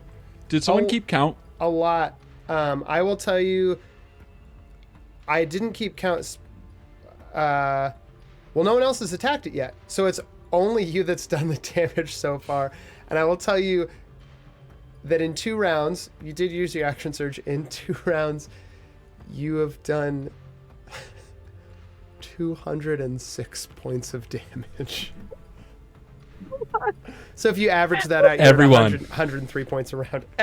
Everyone. Hey, you gotta Play get in on this. Gloomstalker You gotta Assassin get in on Fighter. this. That is You gotta get in on It's this. absolutely wild. Yeah, I mean, this thing is, it's bloodied now. Yeah. Do I with that heroism, I get 6 points of health back, right? At the start of my turn? Yes. HP? Yes, however, I think Oh. Ooh. No, because you went I unconscious. got... Yes. Heroism's Does it dropped. instantly break? It's not active. Okay. Yep. Okay. I will end my turn by hitting my second wind. Amaya, you Do I? and Cav still have heroism because Matthias is still. Oh, actually, you know what? It's not. It's actually not concentration for Matthias because it is a thing imbued in the shield, so you don't have to roll save for it. I used my second wind and I got 6 points of health back, so it all comes up in the wash. Okay. And the party just hears shit, and all you saw were like 4 arrows just fly out of nowhere. A hail. Hugo, you fire your 3 arrows. Is this thing bloodied? Yeah. Okay. You fire the 4th arrow just clean, no spell. You are just using like everything that you know as an assassin to like hit this thing with everything you've got. Have I assassinated the giant chicken before? I can't remember if I've killed a giant chicken before. What are the points? As you let the last arrow fly, stepping out in the shadows forward, you see a figure. The arrow straight to the heart. The smoke clears from their face. You see your sister standing there looking at you. She takes another few steps forward towards you. The arrow still embedded. Almost as if she doesn't notice it. And looks down.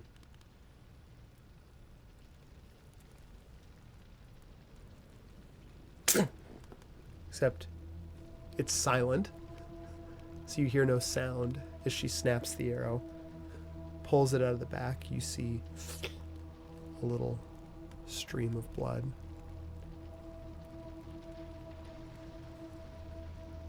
Hair's so black now, it's blacker than you remember, almost like it's been dyed by soot and ash. She takes another few steps forward, just enough to leave the range.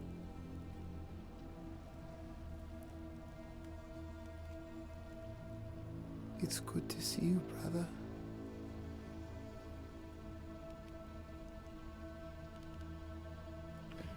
Everything in Hugo, being the stealthy person they are, is hand over mouth, trying not to talk.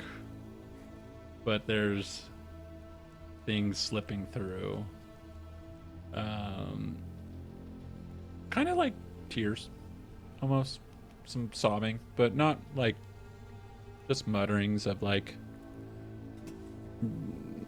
her name and just sobbing too. He's just like, fuck that. I'm sorry. Delphine takes another step closer.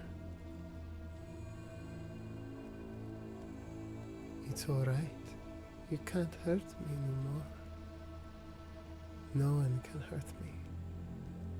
Did you not hear his call? He calls to all of us. He can bring us back. From death, even. Everyone we ever loved and lost. Think of it, my brother.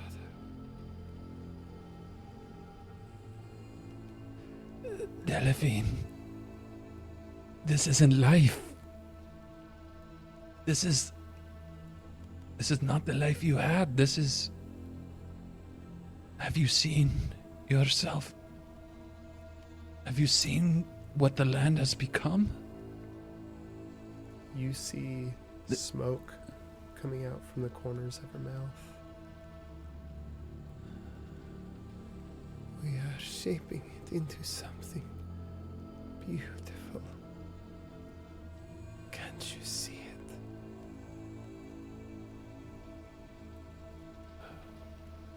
it? I only see the thing that took my sister.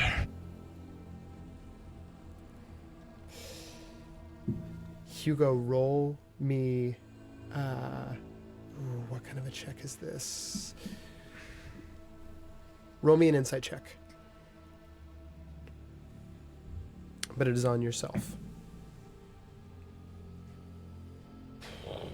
That's a flat 10. That's a 10. Okay. Yeah, I mean, this is what the moment is for you, and it's a lot.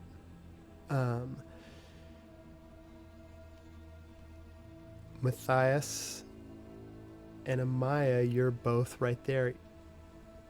Each of you can roll me either a perception check or an arcana check.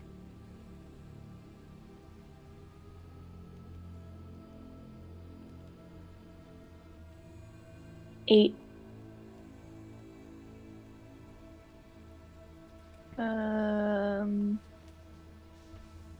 19. Ooh, okay. Do you want it to be perception? Is it perception or arcana? Perception, yeah. Okay. With a 19 on perception, Matthias, you see this elven woman step forward. Obviously, I mean, she's speaking out loud, like it's pretty easy to confer that this is Hugo's sister. At least, like someone he lost. Is she alive? Isn't she alive? In the moment you look over at Hugo, you know, he's got all his like little pouches, bags, things like that, places like, you see a green glow deep in the pocket.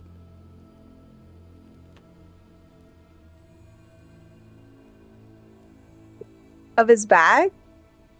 Yeah, just like in the breeches, like deep in the deepest corner of this pocket, like kind of tucked away in the pants, there's just this subtle green glow.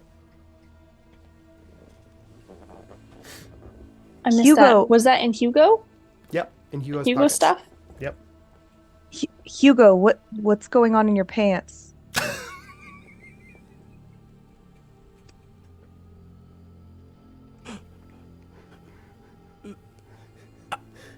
Fear? I The may glow, have pissed the myself green, a little the bit. green. No, the green glow. Can I react? Can I grab the green? Yeah. Green. Yeah. If you Search for the green thing. Yeah. Give me. You grab it, no problem. Pull it out. You see that it is actively glowing. Again, this simple, smooth green palm stone. No etchings on the surface, no writings, but from deep within, there is just a glow. The stone that you found on the day of the mine collapse when your father died. The thing that was glowing before your eyes that woke you back up and illuminated the face of your dead father, but also led you to freedom, showed the way of your escape out of the mine. Fuck. Oh my god. This is like years in the making. Holy shit. Holy shit. This is like 2 years almost. But thrown into a one shot, yeah. I literally have no idea what's now. going on. I am It's a wild out. callback because this is like a recycled character from a different campaign. Yeah. Hugo's holding it and he's looking, and you know it could fit in his bow. It seems like the size, and while he's putting it in, because it's just knee-jerk reaction, he's done this, he's had to grab palm stones before, but with it glowing, it's illuminating his sister, and he realizes his sister is dead. Truly, this is not his sister. And just presses it in and draws back and ready to fire when it's needed. You press the stone into the bow.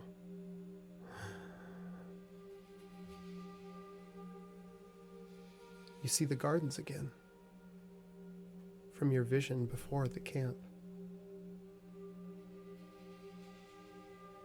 At the far end of those gardens, that same rose quartz cavern, glowing.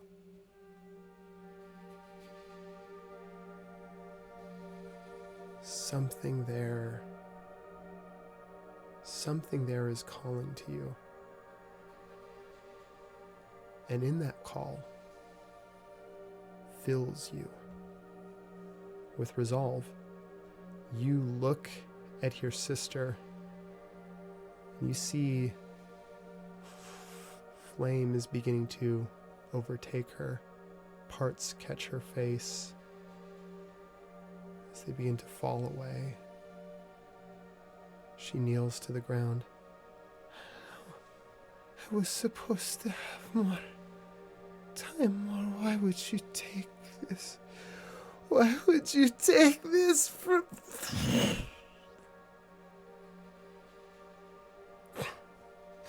The corpse collapses. Nothing now but a charred skeleton.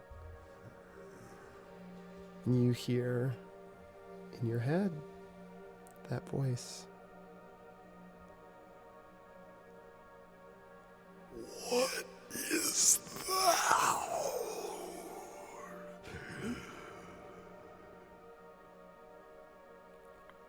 Give me the stone, and you can go free.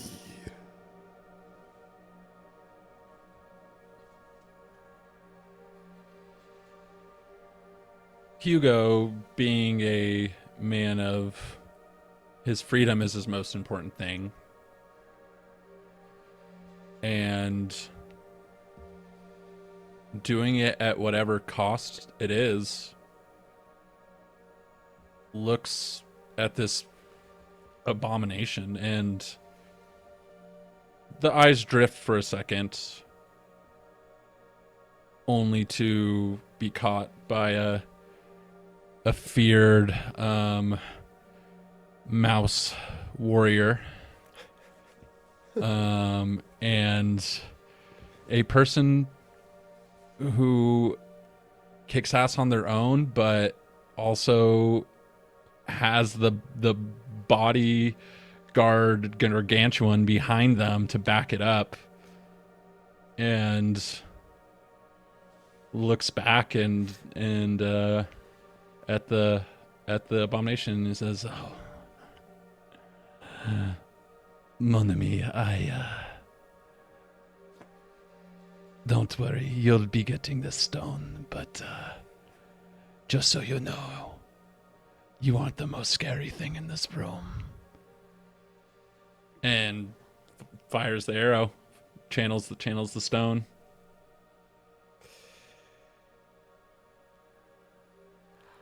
I like it. Even though you have made all your attacks for the round, I'm going to, like, in this, because things have almost paused. Like, Yeah, I was gonna It's ask like- if we If were still they in have initiative kind of like Sure. order Margaret because was like making a grasp. Yeah. Each Can of you. I- Yeah. So Sorry, I was yeah. going to use my action, actually, which this Hmm. works out perfectly, to cast haste on Hugo.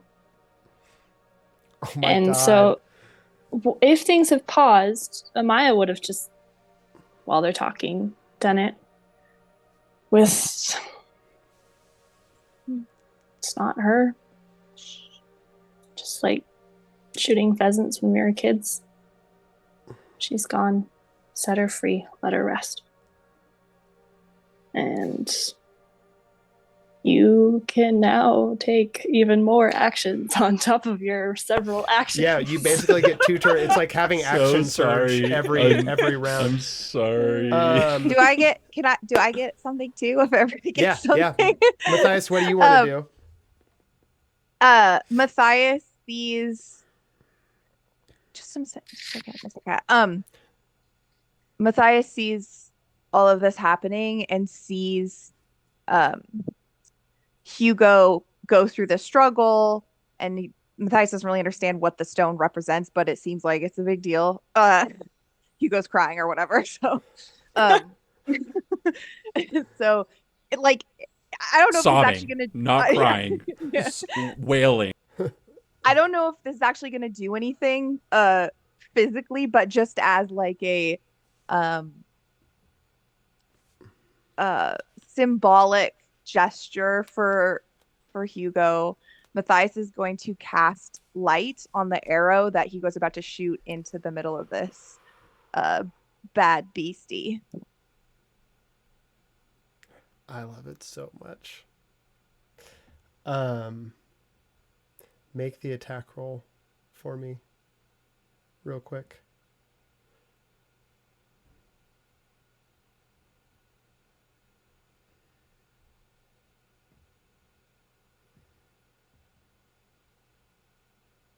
That attack roll is going to be 28. What if it was like 3 and then we were all like, wah, wah. Wah, wah. I get a plus 11 to hit because of my dex and my feats. Yeah. Matthias, what does it look like as you cast light on this arrow? I don't think you see anything like coming out of Matthias in that way, but like just the arrow starts to glow from within with like a bright light that's like almost blinding when you get up close to it. And it just radiates out this white, like almost silvery white light um, from the arrow, like just moments before or even as it's leaving the bow.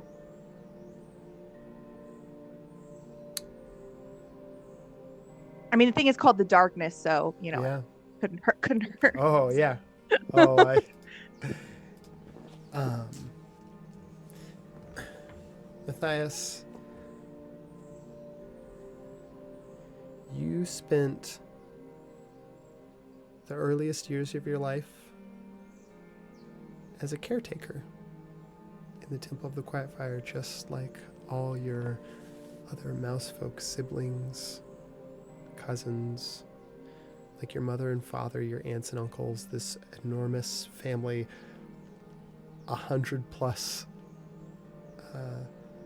small mice coming and going, making sure that the temple stayed clean and kept up, welcoming for whoever would need to find sanctuary there. But even as a little mouse, you used to look out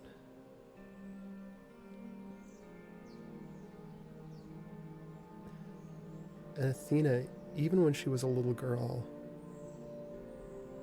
was so brave. She would stand up to other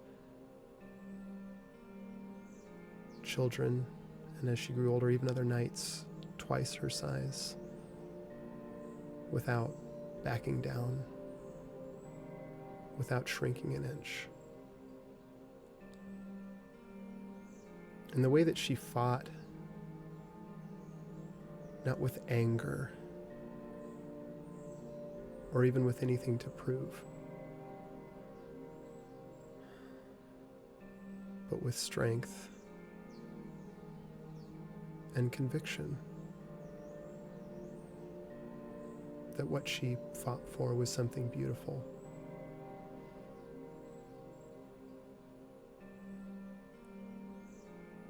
And you were not content to just be a caretaker for the temple. You wanted your own chance to prove yourself, to be brave,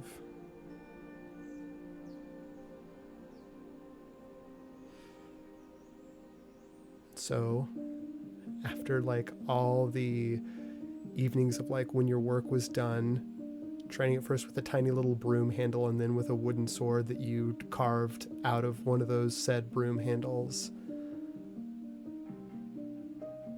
until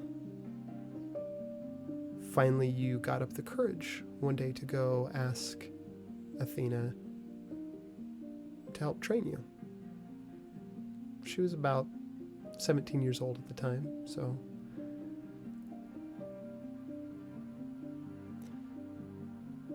she was more than happy to accept and start your training. She did. And it wasn't long before you grew to be a fierce and courageous knight. And several years later, within the grounds of the same temple that you had kept, Matthias Florian, the first of your family to pick up a sword and to believe that they could be who they wanted to be. And you were knighted there in the temple. And with that feeling came your magic. That magic now cast on the point of an arrow fired into the heart of something dark.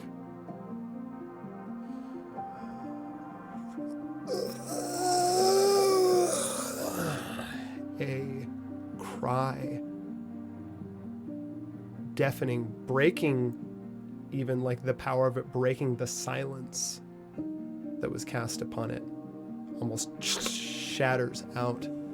The smoke dispersed now.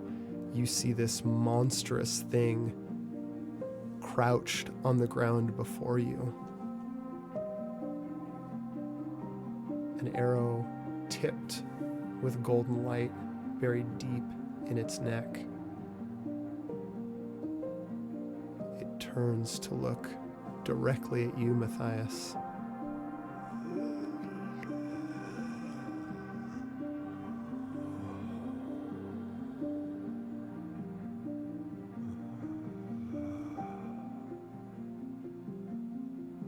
I'm going